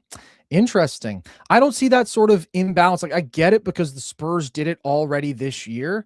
I just keep coming back to the dudes who weren't there for the Thunder. And I do think that matters, but this is definitely big for just the overall like title balance, because that's been a question I've been thinking about, like who's going to end up with more titles, Wemby or Shai? And I was already leaning Wemby. Now it's like definitely Wemby, because this was a swing year and the Spurs have not won the title, but they have gotten to the finals, and that's a big deal. Indie Merchant Sam says Chud Holmgren fucking reeks. Wemby goat agenda never been more back. Shout out to 210 rah. Yeah. Chet's gonna have to delete social media. He did it to himself, man. Teddy says, what a day of hate watching. First Arsenal, now OKC. Shout out to my guy Chet for a masterclass game 7. Yeah. I don't even have anything else to say about him.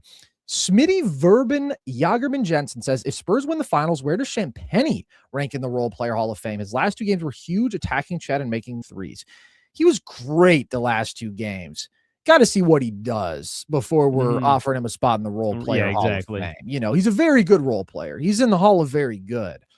But this is his first playoff run, and he's had 2 great games. This is a signature role player performance, but he's got to stitch some more of them together. But he is really good. Amadou says, the Camden curse continues. First the Bills and now my Thunder. All this bald guy does is curse the teams I root for and mog the guy on his right. Pick a different team, buddy. Love you guys, LMAO. Yeah, he's cooking. Yeah, love you too, Amadou. First of all, yeah, I got done. That's on me. My bad, player. Yeah, bro. That is on you. You need to pick against the Bills. I'm going to ask you to do that. Dude, I mean, I picked against, I was off the Bills bandwagon all year long, and then I said, there's no way Bo Nix is going to beat Josh Allen in a head-to-head football game. Why are we talking about this again? Do you need to make me fucking take my Prozac on camera? Jesus, man. I don't want to think about that. Sorry, Amadou. It's all Logan's fault. It's all his fault. He does mog, though. He does mog. Chris World says, this loss isn't on Shai. He tried his hardest. Chet better pray. If I was Sam Preston, trading his ass for Giannis tonight. I do think that rumor is really going to pick up, man. It is. Oh, dude, it's already gaining traction. I think it would have to be Giannis at the 5 for that to work. I don't want to play Shai, Giannis, Ihart all in the same lineup. Yeah, that's kind of funky. Bad. That spacing doesn't work. What about? I don't want to do it. Would you be willing to give up? Should do it. Dub for Giannis. I don't like the idea of Giannis on the Thunder. I don't think it makes basketball sense, and I don't think they need to do it. Like, I don't know if a lot of people are viewing this as like OKC being knocked off. OKC is still insanely talented. I mean, like for good. Because I think they're going they are back. I think they are with the point that you were saying, and it may be short-sighted, but what you were saying about San Antonio just being ahead of schedule in winning this one, right? Like, I think it has more to do with that dynamic and why people are viewing it through that lens. I'm going to be honest. I would be really surprised if OKC doesn't win another title still. I feel that way. I think they have so much talent and they have so much ammunition, and they do have a ton of ammo. Much time. That's fair. Their core is still so young. Like, they are going to be back for sure. And that's why I don't think that I see the same pressure that other people do, maybe. Ghoulie Music says, no team I'd rather see in these finals, man. Yeah, Spurs Knicks is cinema. With how the Knicks have been playing, like, obviously the New York fan base of it all is awesome, but like, they've also just been kicking ass, and the storylines that play, the level of basketball, Rematch. like going from that Western Conference Finals to this, whew, that's peak, man. That's pretty peak. Merk Rogers just keeps donating. Thank you, Merk Rogers. Wyatt Compton says Chet and Kenny A should team up, similar clutch gene. Yeah. It is crazy because it's like, I say this a lot. I think one of the things that we most take for granted is the insane mental toughness of elite athletes and how much of a difference maker that is, and the ability to perform like things are normal where you're under insane pressure. And Chet did not do that. Chet looked like a scared little kid playing in a game 7 of the Western Conference Finals every second he was on the floor offensively. And who didn't? That boy SGA. Yeah. Most other dudes on the floor didn't, to be honest. Nobody else looked scared. Lou Dort may have sucked. Caruso may have sucked. They didn't look scared out there. Chet looked like he they were didn't feeling themselves a little too much. It's insane. Like, we've seen guys freeze, man. We've seen guys choke, but to just disappear and to have every possession be that painfully like awkward to watch. Yeah. It was cringy, man. Like, that's a wild experience. Jarek says, first time hopping on a live. Love the show. Thank you very much. At what point do you question Chet long-term on this team? Sure, it's a disaster matchup, but this is the matchup for the foreseeable future. That's what I'm saying. True. I'm questioning it right now. I am questioning it too. I'm just saying, let's get another year. Let's get another year.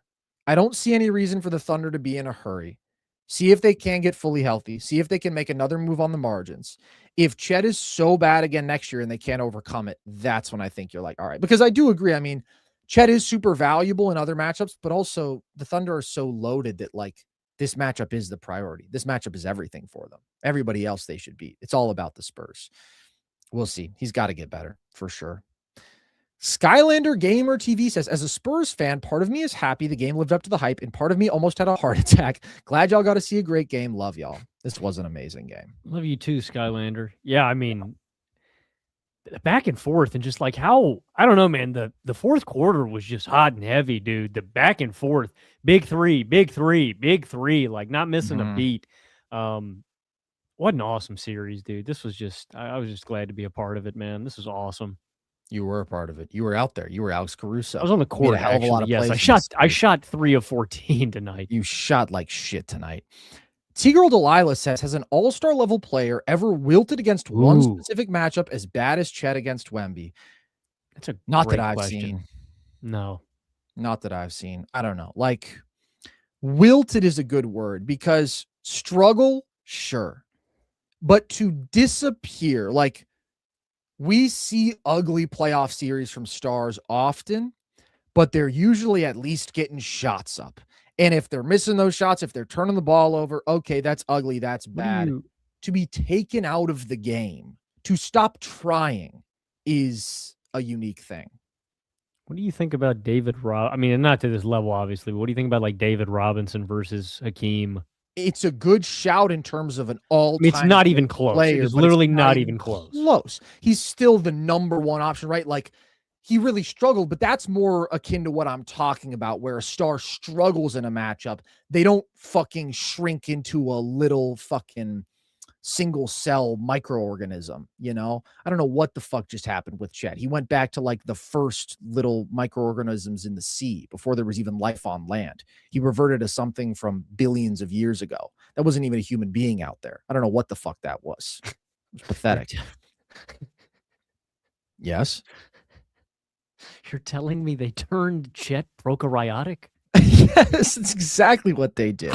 That's exactly what they did, Logan. Well, he did it to himself. Wemby did it to him, I guess. AJ in the 10 spot says, AJ would have saved the day, I'm telling you. Maybe. Never know. They really, even though he wasn't that great in this matchup, I do feel like you just felt his absence overall, man. What he was able to do. Yeah. In total, and Dub. I mean, both of them. That you can't, that context is very important in this series. I don't want to, I'm not creating bailouts for OKC, but it's an important factor in this series. Yeah, it matters a lot in terms of like how I view this big picture for them. Uh-huh. Like there is zero part of me that is panicking for OKC. Worried about Chet, sure. Looking at a couple things they can improve, sure.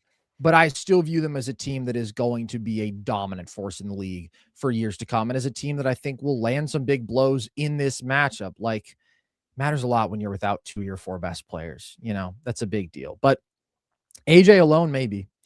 He wasn't playing well in this matchup, but also they didn't need much tonight, is the thing. The margin was like that with how bad so many guys around Shai played. The margin was still like that. I mean, they lost really by 6 before Vassell just dunked that ball. So maybe we'll never know. We'll see next year, I guess. Brad Burns says, excluding rookie first overall picks, has Dylan Harper been the most impactful rookie in a finals run ever? He just might be. This is an awesome question. We're excluding rookies. We're excluding first overall picks. I'm looking so at that takes out Magic in terms of a finals run. Duncan didn't get to the finals, but he's another one of the most impactful rookies. I mean, I'm looking at some numbers. It might just be Alvin Adams. Shout out Alvin Adams. I mean, you know a sneaky shout, dude?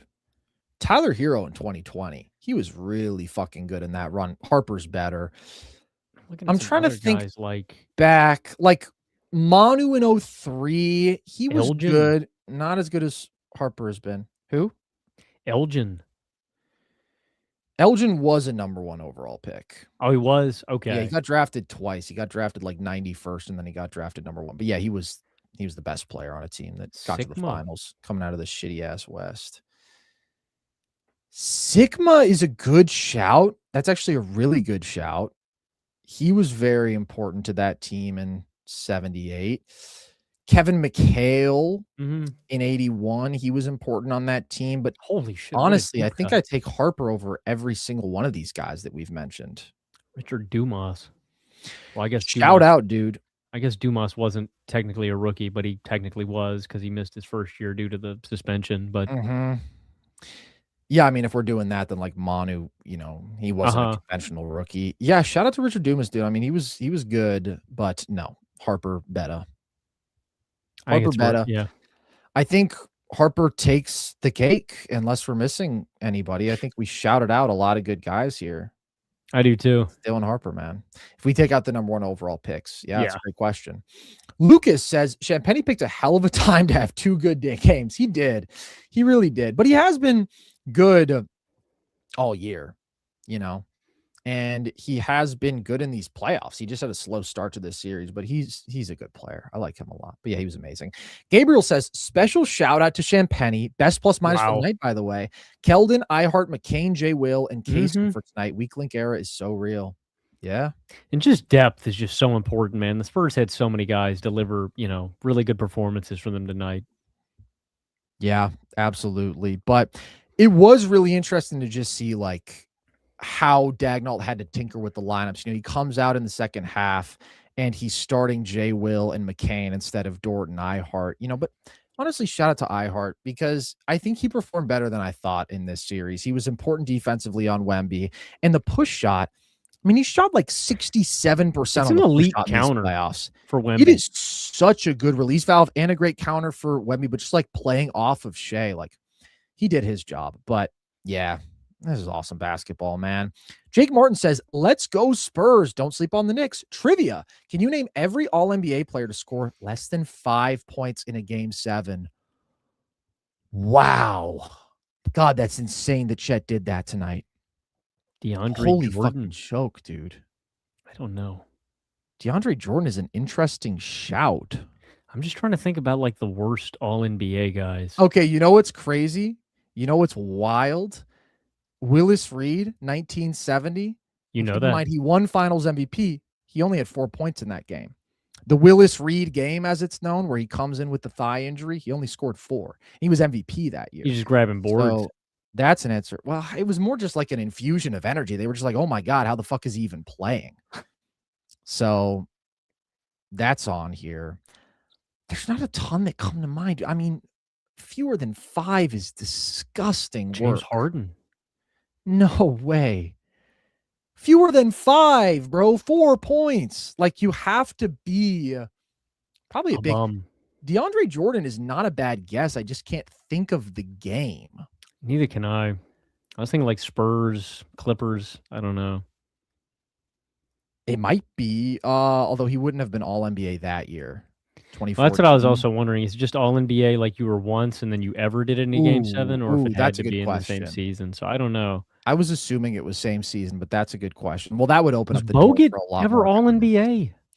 Bogut was all NBA in Milwaukee, though. I'm trying to think about like defensive minded centers or something like that. That's the sort of guys that you want to think of.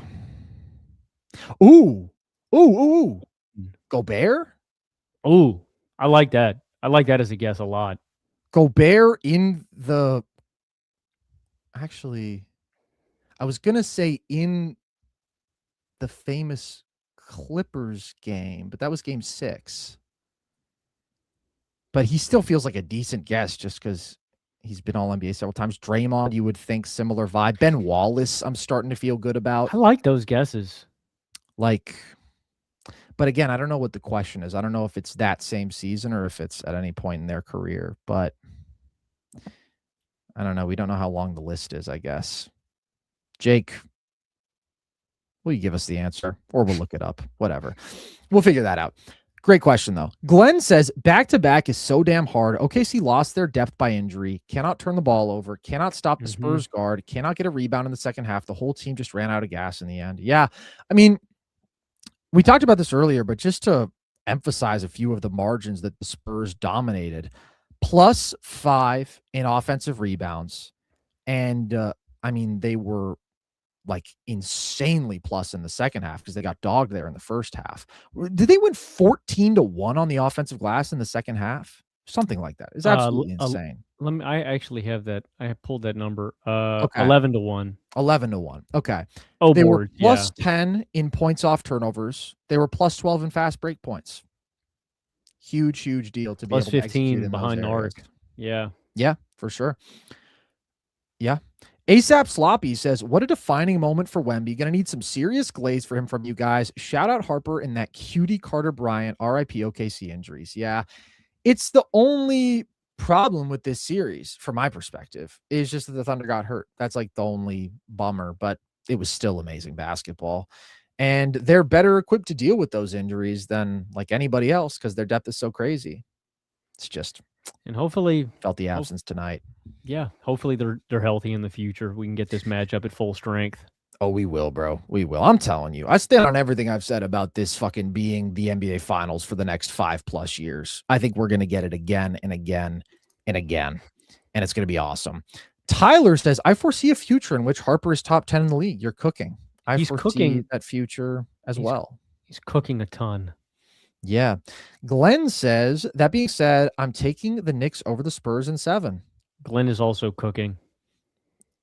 You think? Well, let's save that. We don't have time to get into that tonight, but it's an interesting matchup for sure. Ghoulie Music says, it's no secret that Chet had a great game, only missing 1 shot. If everyone on the Thunder only missed 1 shot, the Thunder would have won. It's a great point. I hadn't thought about that. Cooking as well. Efficiency goat, Chet Holmgren. Yeah. Chris World says, Wemby and the Spurs defense versus KD Warriors. Would Wemby's insane defense break the GOAT offense? Love the show, fellas. Thank you very much. No. KD Warriors would win. That's the most talented team ever. And they actually would have some very good looks to counter Wemby. And this is something that is interesting about the Knicks, the ability to go 5 out. Draymond at the 5, those offensive looks, the death lineup. Oof, good Lord. I just think that's the greatest two-way lineup ever created. And the level of offense you're getting out of Steph and KD being by far the 2 best offensive players on the floor. I mean, that was like a perfect basketball team, basically. And I don't think Wemby's as impactful against that team as he is against most because they don't need to score in the paint. They're the best jump shooting team in NBA history. So shout out Wemby, though. Evil Crisis says, majority of blames should still fall on Shai. He's hurt or something, but injuries killed OKC. But Chet's contract might be an issue if this is what it's like versus Wemby. Also, Wemby GOAT agenda and hyperdrive. If you talk about the series overall, I don't know if the majority of blame should still fall on SGA. He was bad in 3 of their losses. He was the best player on the floor in 4 games in the series. He wasn't the best player in the series. He wasn't as good as I expected him to be or as he should have been. All of that is true. He definitely gets a slice of the blame, a significant slice of the blame. Majority, I don't know. When Chet looked like this and injuries, I don't know if you consider that blame. It's just a significant factor. But he does have part of the blame for sure because he should have been better. But tonight he was amazing. So I don't think he's hurt. I'd give him like 33%. And I heard the SGA might be hurt things coming into this game. I haven't really watched. Yeah, I don't know. I haven't really thought that Shai was like really banged up.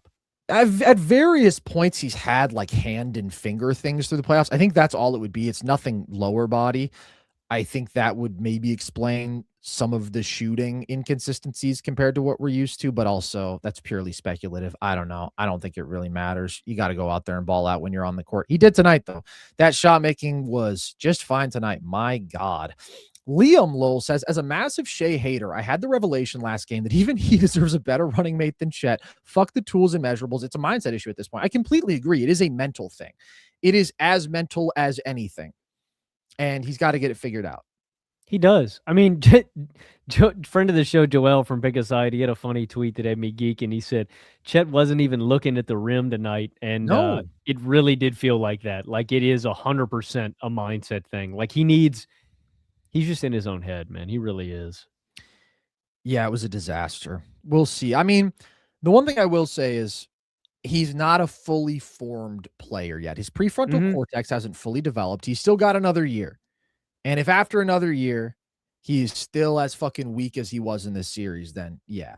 But I do think like it is possible for players to overcome this stuff. And he is still, I mean, even though he's 24 now, like to be put in the spots that he's in as such a young player and have the expectations he has, it's not normal. It doesn't excuse it whatsoever because holy shit, he was awful. But just in terms of the future, is there a path to him realizing more of his potential in this matchup? I think it's possible, but yeah, Shai definitely got let down by him today for sure. Big time. Casey from Sporkle says, do you think that part of people's hate of the Thunder is their location and fan base's politics? May not be fair to the players, but I think it's a factor. I don't know. I'm going to be honest. I haven't seen that. I think it mostly just comes down to the perception of Shai's style of play and the fact that OKC is an all-time great basketball team. Well, I think it's perception of Shai and all the free throw stuff, which we've talked about, which I do think is nonsense. And then I think it's also Dort being a dirty player, having dirty plays on his resume. And I don't know. People freak out about the super physical defense, but then I'm like, I think that's good. I do think people really hate Chet, and I do think Chet's off-the-court personality does him no favors. I think it's a combination of things, and I do think them just being great is a big part of it. Like, people hate great teams. It'll be interesting to see how long people love the Spurs before they start hating on them. I don't know, but I don't think most people think about it that deeply, if I'm being honest with you. I don't think they're really thinking about the fan base's politics. I think they're mostly thinking about whatever's going on the court. Evil Crisis says, that said, SGA balled out. He deserves credit for this. I was blaming the series on him, to be clear. OKC needs more three-point shooting. That's the only way you beat the Spurs in a 7-game series. Spurs depth might be a problem. Yeah, I do think that they have the 3-point shooting on their roster now, though, like more so. I mean, they had a couple cold nights, but the fact that like you can actually turn to J. Will now, and you have McCain, and Queso's even better than last year, like they have the 3-point shooting. What they needed was somebody else who could make a play other than Shai. And they needed guys to shoot a little better tonight too. But over the course of the series, yeah, there were times where it was bad. There were also times where they shot it great. And I do think they have better answers there. But I would still like to see them add one more high-level 3-point shooter and replace Dort. Agreed. Yeah. Gabriel says, SGA was great, but he went missing in the clutch. His last 5 minutes was 1 field goal attempt made with 4 minutes left, 1 assist and 2 steals. 1 shot attempt is inexcusable. I mean, he's the entire reason why the team is still in the game at that point. Yeah. Also, he had 1 more attempt. Yeah. He missed the step back 3. He did. I don't know. I don't really agree with this because I still think he was initiating the offense on a lot of possessions, and like he started drawing even more aggressive coverages right? He forced them into those looks because he was frying them so much. So would I have liked to see him do a little more in the clutch? Sure. But I don't think that he disappeared. I think his impact was still felt on a possession-to-possession basis. He just can't force up shots every time against these looks that he's seeing. I don't know. I honestly put zero blame on Shai for tonight. He was incredible. Sham God says, what an awesome series. I'm curious, Logan, do you still have peak Shai over peak LeBron? I mean, I think Shai can get better and close that gap, but I'm putting all of my peak takes on Wemby. I'm solely pushing the Wemby agenda from now on. Do you have peak Wemby over peak LeBron? Like this Wemby? Not yet. No. Yeah. Okay. Okay. Well, He's that's gonna what it should have get been him, with though. Shai. He's gonna get him for sure. That was a wild take. As much as I love and glaze Shai, It was sick. It was sick. Was it? I mean, it's LeBron. It was awesome. Man. It's LeBron. I think the more interesting conversations to have with Shai now are, do we revisit the Kobe conversation? I think we do for sure. I'm trying to think about who else might reopen the conversation. Steph? Jerry West, maybe. Steph, I've always had above Shai. Well, no, I just mean as like a scorer. I know that was a debate we've had on here before. I'm talking about as a basketball player. That'll be interesting. We can do that in the offseason because I do think I'm a little lower on Shai now than I was coming into the playoffs. But yeah, peak LeBron is different. AJ in the 10 spot says, suggest any clothes changes for Shai's wife. This, I do not know what it's referencing. Was Shai's wife wearing a meat dress? Did she pull a Lady Gaga? I don't know what this means either. Yeah, well, I don't know. So I'm not going to suggest anything. Niall says, are the Chet for Giannis rumors worth entertaining? I think we've covered that. Not my favorite. Pure Carrots said, watching from the UK, first game I've watched live in years. Fun game. Thank you for the recap. Since I can't watch most games, I need to keep up somehow. Thank you to you. Yeah. Very, very glad to be able to keep you in the loop. Amadou says, last thing, no more oxtail for Chet. That European American can eat potato salad and beets moving forward. Wemby's the GOAT. I bend the knee by. Valid on all fronts. Yeah. Chet. Dude, less oxtail is not the play. He needs the oxtail. He needs to change everything about himself as a man, I think. So I think he needs to go away from the oxtail. I don't know. Maybe he needs to become just a cracker. Maybe he needs to just start acting like a fucking Kirk Cousins from Minnesota. Straight Kirk Cousins? Nah, even Kirko wore a chain. Like, I don't know. Chet needs to change a lot. He's got a lot to figure out, man.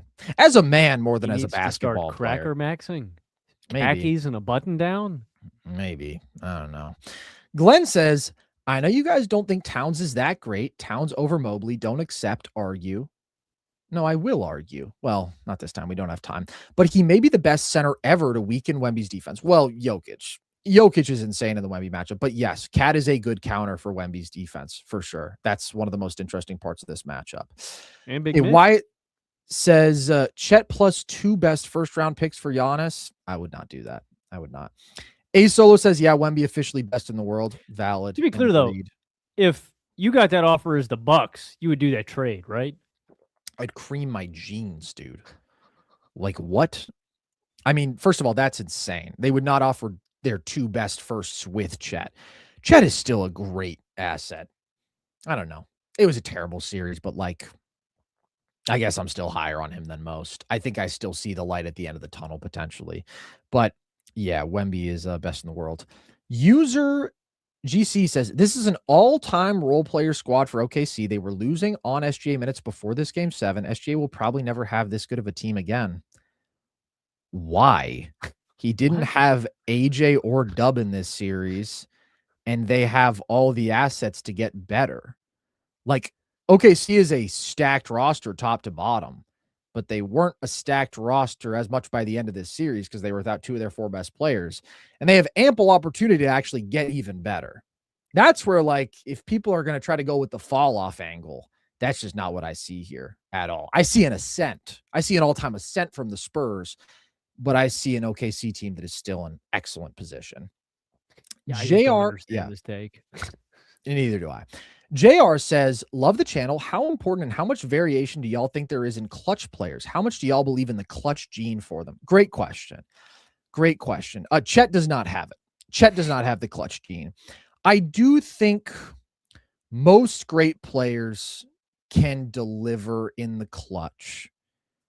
I don't think that there's usually like really distinct like clutch droppers, or like clutch risers, but there are some guys who I'm just like supremely confident in the big moments. And there are certain skill sets that just translate better to the clutch, right? Like Jalen Brunson is a clutch monster, not because he's just like super mentally tough, more so because his skill set, his tough shot making, his self-created scoring is so elite that like he can get his whenever he needs it down the stretch of a game.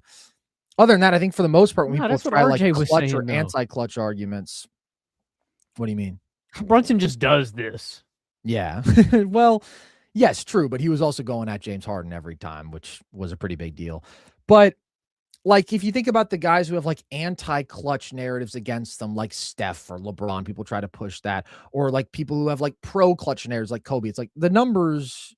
And if you actually dig in, like never really support those narratives. It's pretty much like great players are great in the clutch, similarly great, not really major outliers there over the course of a career, but in small samples, you'll absolutely get variance because, you only have so many clutch moments in a single series, run, year, whatever.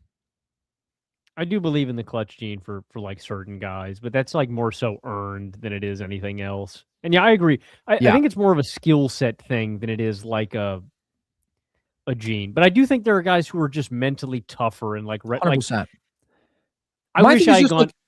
I can't point to an all-time great player who is a choker, like, well, James Harden, I guess. But I'm talking about if you go a level above that. I mean, there are guys, actually. Let me take that back. Because like Wilt, Karl Malone, like there are guys who I do think have faded in the biggest moments. But for the most part, like a condition of being great is being mentally tough. Mm-hmm. And so it's not so much like, oh, this guy gets even better in the moment. It's who can maintain what they usually do in the high pressure moments. And most of the really great players can do that.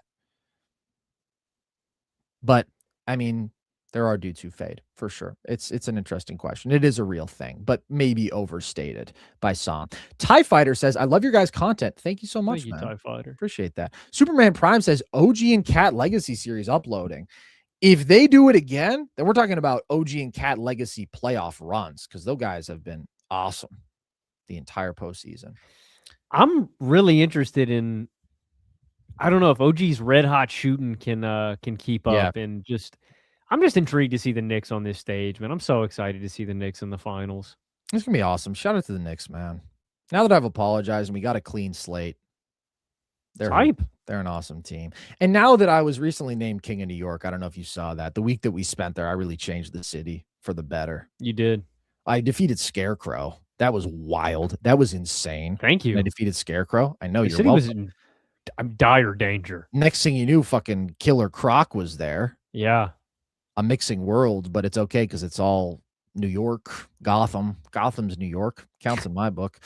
Ghoulie Music says Luke Cornett chase down block, Moggs LeBron James chase down block.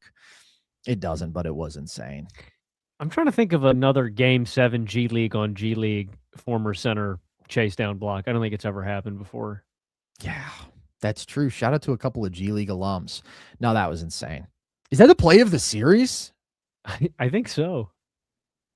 I think so too. No, wait, no, the logo 3. Not logo, 31 footer. The Wemby. I'm also going to be thinking about that give and go, man. That give and go was sexual. Wemby had some crazy dunks. Wemby can just dunk on Chet, dude.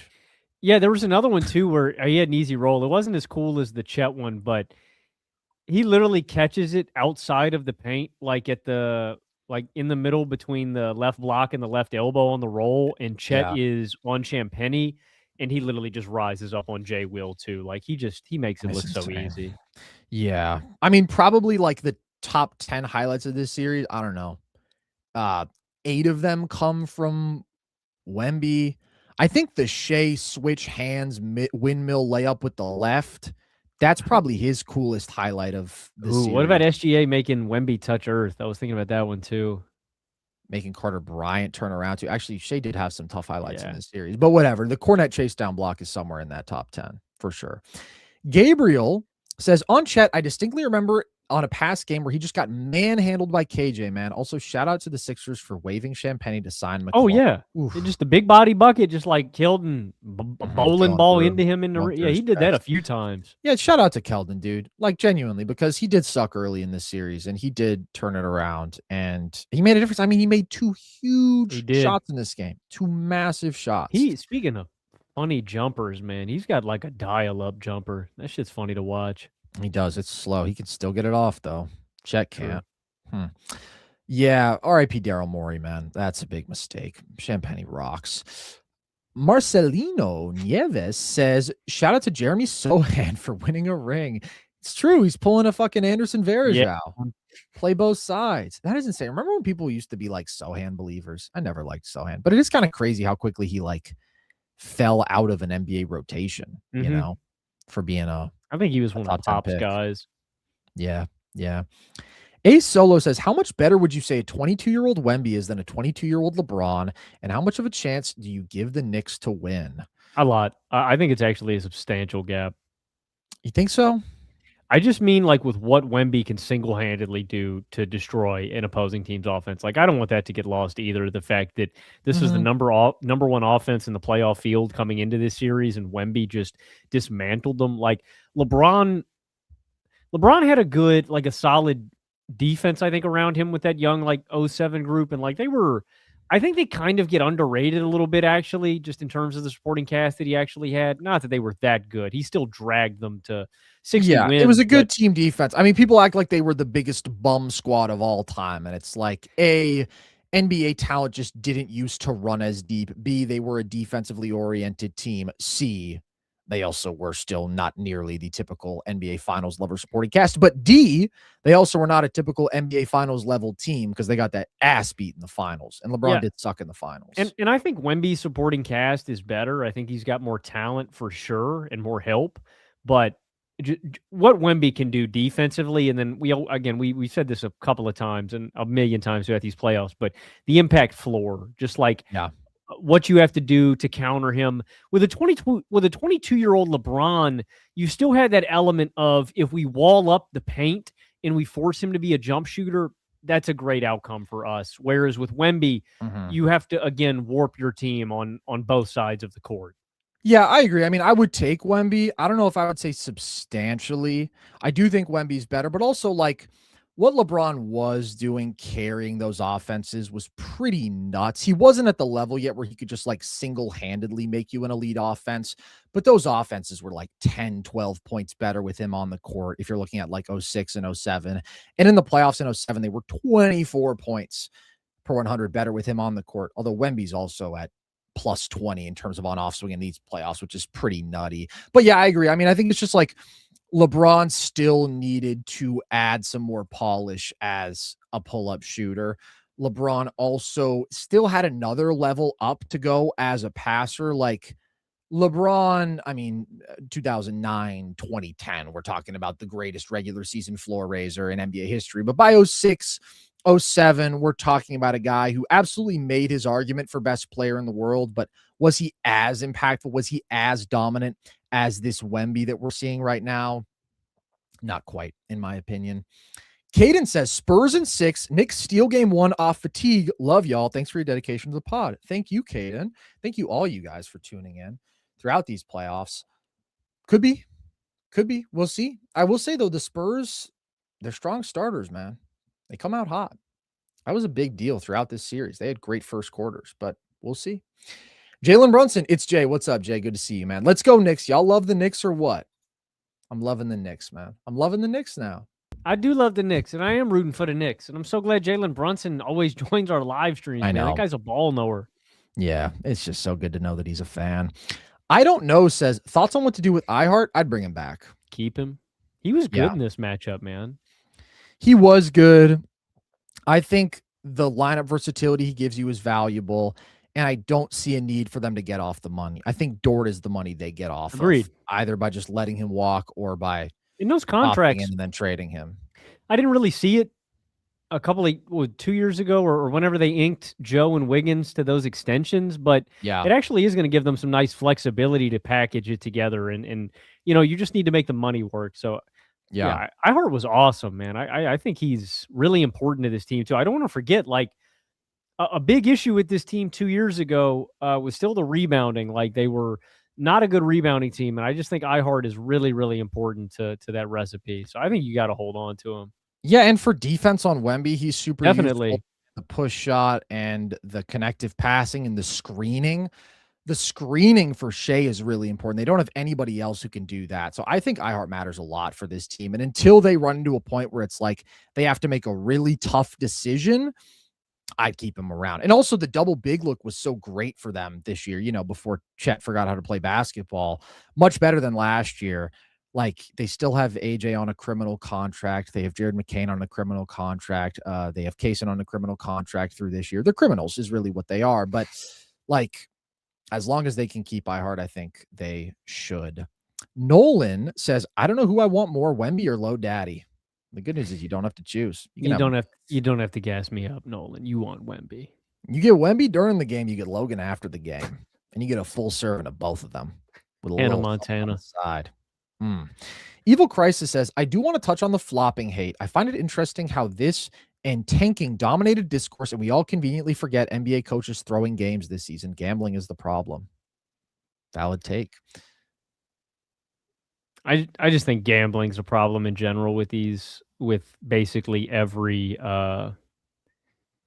sport. I don't know. I find it very hypocritical that like gambling is almost like spoon fed, like on your phone, on TV, it's everywhere. Like, and then you want to get mad when guys have gambling problems, or there are guys playing in games that are gambling on, their own league or their own sport. And it's like, I don't know, man, you guys made the deal with the devil, and it's like, we have to deal with the repercussions and the consequences of everything. I don't know how much that factors into the discourse about like Shai. I honestly thought, I think just real quick, what he's talking about here is like underdog driving so much of it, like sports book accounts really digging. Oh, well, that's what I was just about to say, actually. I was just about to say, I think the bigger thing was that a lot of people realized that you could just print views and print easy videos and easy content off of this narrative, because they knew if we put out a 30-second video about this flopping or the Dylan Brooks thing, we can make a little game and it's going to go viral, because it is literally like a money printer, man. You just say, I hate SGA flopping. Boom, 20,000 views. Like, yeah. It's disgusting. I mean, our information environment is cooked. The incentives are all wrong. Every forum, every crevice of the internet.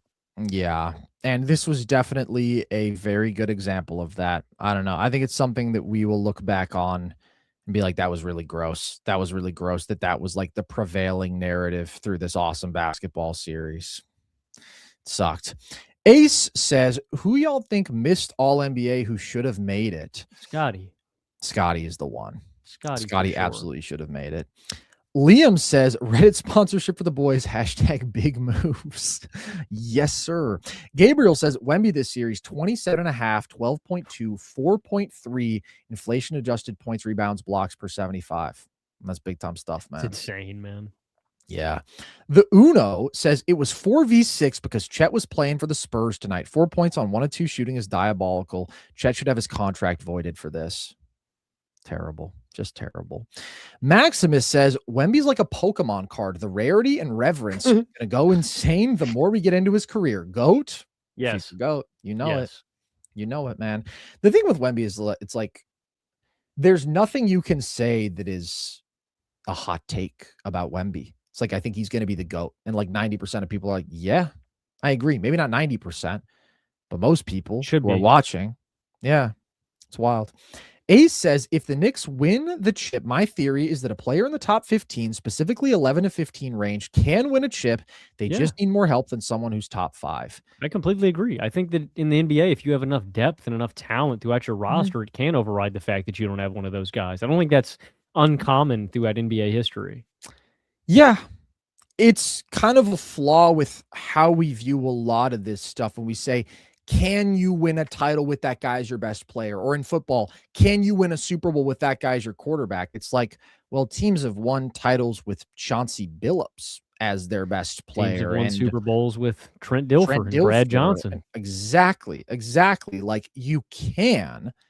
The question is more so like, is it reasonable to think that you can win a title with that guy as your best player, like without it requiring a level of like loaded talent around him? But I don't know how you could say the Knicks can't win the title with Brunson as their best player, because the Knicks are going to the NBA Finals. I mean, unless they get dog walked, which I do not expect at this point. I think we're in for a really good series. Then it's like, if you're that close, you know, it's like you can't say the Niners couldn't win the Super Bowl with Jimmy G as their quarterback when they were a throw away, even though he was Jimmy G. Because it's like, if you run enough simulations, there's one where they get one. But yeah, I think it's true. I mean, there's a reason that we see it rarely where a team wins with a non-top 10 or even non-top 5 player in the NBA, because your best player does have so much impact, but it is possible.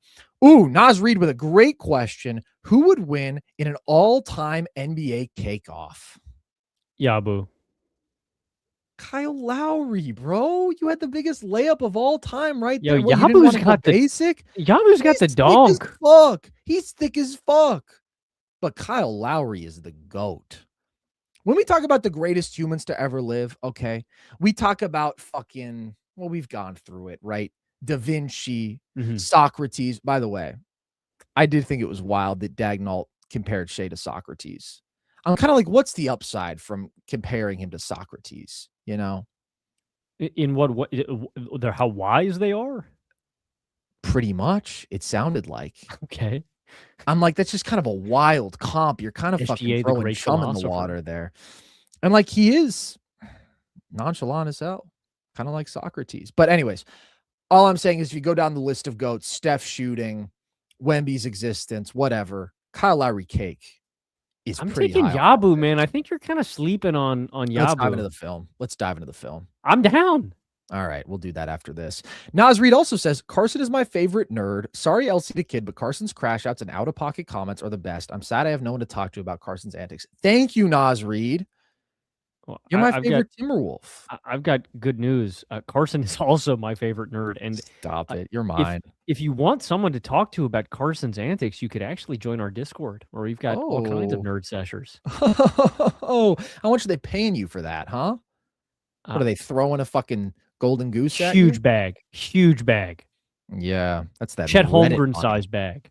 Oh God. Oh dear God. Thank you, Nas Reed. Much appreciated.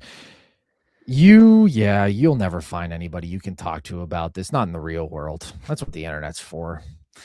Kelly says, Victor. His name is Victor. Trivia. 7 NBA players are undefeated when playing Game 7 on their birthday, including tonight. Can you name at least 3? Okay, hold on. Good luck.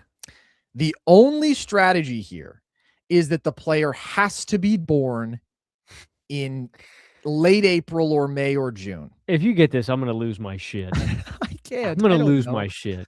I've got the list pulled up because I'm not getting a single guy. Holy shit. How did you pull that up so quick? What do you even look up for that? I'm a wizard. I looked up Game 7 birthday. I have no idea. We're 2 hours in. I don't even know if I have the fucking bandwidth to try this. Kareem, he was born in April, right? Somebody was playing in this. Somebody's done it twice, actually, Carson. Who was in this series? In this game. You know him. He actually won a That's game not with. possible. Oh my God, Harrison Barnes? Harrison Barnes has done it twice. Did he have his birthday today? Yep. He born today? That's how you knew San Antonio was going to win. Happy birthday to you. That's crazy. He's the least deserving guy. Wait. Oh, when on their birthday. Okay, so 2016 Game 7 wasn't his birthday, I guess. I guess that was against OKC. Anti-birthday. I was talking about the finals, but okay. I don't know. Who's the list? I can't guess this. Paul George, Harrison Barnes twice. Not exactly. Pablo Prigioni. Playoff risers. Wow. Udonis Haslem, Kevin Garnett, Scott Hastings, and Walt Hazard. Let's fucking go. How about that?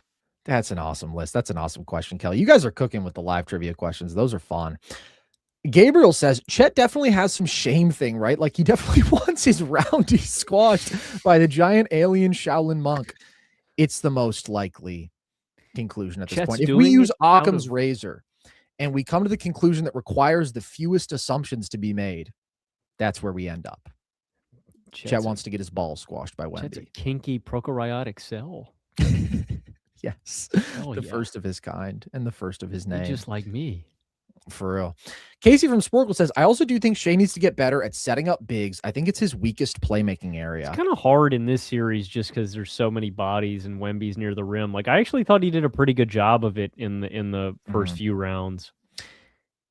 Yeah, I think he still did a good job of like finding iHeart for those floaters. He also had a beautiful pass to iHeart off the roll today. That was a nice one where he And finding him, for the short roll. I agree with that. Maybe not necessarily for buckets, but just. But I agree in terms of like rim assists, lobs. That's his greatest limitation as a playmaker. He's really good at creating open threes for his teammates. He hits a lot of kick out passes, but the high level skips and like spoon feeding his teammates at the rim for sure. That's where I think he can improve as a playmaker. It's tough because so much of his style is like working methodically out of pick and roll, right? And working methodically out of isolation. But yeah, he can level up in that way. Okay, Austin says, which of the top 4 teams in the draft would be most likely to take a package of Chet, Dort, and both picks 12 and 17? Sounds crazy, but maybe. All of them. They would all accept that package.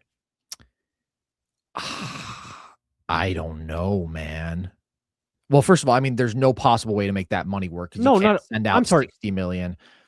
Bro, if I can get AJ DeBonsa or if I can get Cameron Boozer or Darren Peterson, if I'm the top 3, considering my timeline, I don't know, man. I might just fucking take one of those guys and start from there. I'm just kind of looking at it from like OKC. Why would OKC give up Chet to get one of those guys?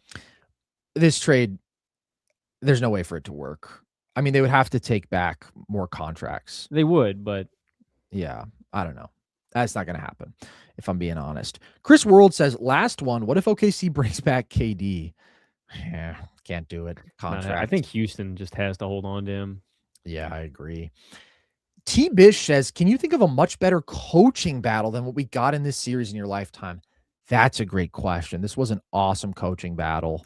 Nick Nurse and Steve, I don't know, that's the first thing I think of, but that wasn't as much of a battle as it was the Warriors just falling apart. Nick Nurse cooked in that series. I mean, we've had great individual coaching series, but a two-way battle. Maybe 2013 Pop versus Spo. But also I feel like coaching is just better in the NBA now. 11, Spo versus Carlisle, maybe? Carlisle cooked. Spo didn't have a ton to work with in terms of LeBron being bad and that team not really having depth. I'm going to say this is the best off the top of my head. I think so too. It's a good question. Grant White says, I believe that Wemby in his first 3 years has already had a top 10 center peak in NBA history. Dub take. Absolutely. Yeah, well, I mean, so this year, I think that's obvious if you're talking about single season peak. If you're talking about a 3-year run, I still think that's correct. This year, Wemby, I think we're more talking about a top 10 single season peak in NBA history. Like all positions. That's the level that he's at. The Uno says, Chet for KD and re-sign iHeart. Thoughts? No. This is laughable. I just like, well, KD would be interesting in OKC. You need Chet's defense. You do, but you do. Damn, you're really pondering this one, bro. No, I mean, I just don't think it makes sense because of timeline stuff, but I don't dislike the fit of KD to OKC. Putting an off-ball scorer like that alongside Shai would be pretty sick, but also KD's playmaking limitations, I think, would still pose some problems for OKC as they would anywhere. But him being like a true offensive number 2, I don't know. It'd be interesting. Gabriel says, needed Harper Glaze from me. He currently has the second highest 2-point percentage by a guard in playoff history, currently at plus 6.2% relative true shooting. Don't let him get near the rim, man. Don't let him do it, bro. Don't let him do it. But God, it's hard to keep him away. That's a great stat. T-Girl Delilah says the biggest example of gambling becoming a cultural cancer is Kalshi letting people bet on stuff like if Iran will get bombed. Completely agreed. And all of it is a workaround because they don't have enough regulations on Kalshi or Poly Market or any of this. And so what it allows is insider trading. That's why Trump comes out every single weekend and he goes, the war is over. And then he comes out Monday and he goes, we're going to bomb them to hell. And all it is market manipulation. Like it's all it is. And it's, frankly, I think it's evil. I don't think it should exist. And it's just allowing all of these people that it's just market manipulation from people that have all of the information at the top. I hate it. I wish it didn't exist. That's how the system is designed to work with prediction markets. You have to have an edge on the poor schmucks who don't have an edge because you're betting against other people. You're not betting against the house. So I don't want to be like holier than thou on this because I think gambling causes a lot of problems. We've also done like DraftKings reads and stuff, right? So like, I don't want to act like I'm sitting here all high and mighty when this is like such a massive thing in this space. It's tough not to engage with it in some way or another. But I do think prediction markets to me are an even bigger problem because now you're talking about real world things that can be influenced by very powerful people that require insider information to actually win at the game. It also all fucking, What I don't like too is that it preys on people that are already struggling with it, in other ways, right? Like I think the people who are most predisposed to go and gamble on Kalshi or Poly Market are probably people who are already knee deep in gambling on these sports sites. And it's like, oh, I can gamble on some more shit. Like it's just unhealthy. Yeah. Well, Wavedelic is going to send us out with Spurs win, God wins, Revelation 2010. Then the devil who had deceived them was thrown into the fiery lake of burning sulfur. Luke Cornett said, get him out of here. Did the nuns travel? They didn't show the nuns at this game. I don't think they did, man. I think the Spurs got it done all on their own in this one. Unless maybe they hired an Etsy witch. Maybe they hired an Etsy witch. I've been thinking about getting one myself. To do what? Tell me. Tell me. Come on. Hair? You want hair back? You don't need an Etsy witch for that. You can just go to Turkey. No, I'm going to put a curse on Mitch Trubisky. Oh, God, man. Logan, he can't hurt you. You can hurt him with an Etsy witch. Exactly. He's just a man trying to live his life and do his job. No. He has no motion. He really isn't hurting you at all. I know he was bad. I'm gonna curse Mitch. I'm gonna make him bald. You just gotta hit him with Revelation 2010. Then the devil who had deceived them was thrown into the fiery lake of burning sulfur. Is that what you're gonna do to Mitch? Who in this allegory is the devil? Shai? OKC, I think, is the only interpretation. Oh, okay. I think the entire team. But in your world, it's Mitch Trubisky. Yeah. You hate him. Cornet 316. I just packed that shit. Damn. That's tough. All right. We're ending on that. What a banger. We will certainly have more to say about this series and its ramifications and what's coming next down the line. But more immediately, more pressing is our NBA Finals preview, which we will have out within the next couple days. Thank you guys so much for tuning in. All of you. We appreciate you so much. And let's hope that the finals can give us a show just about as good as we just got in this series because it was incredible. The future GOAT is on his way, and it's an incredible thing to witness. We are all witnesses. We're taking that from LeBron. We're just straight ripping it. We're not coming up with anything new. We're ripping that. We are all witnesses to Victor Wembanyama. We will see you guys soon. If you want more of our stuff, you know where to find us. All of our full episodes right here on YouTube, and you can listen across all audio platforms. But you can follow us on social media for all of our daily content there as well. And with that, as always, appreciate you guys. I've been Carson Brabber. I've been Logan Camden. And this was Nerd Sesh.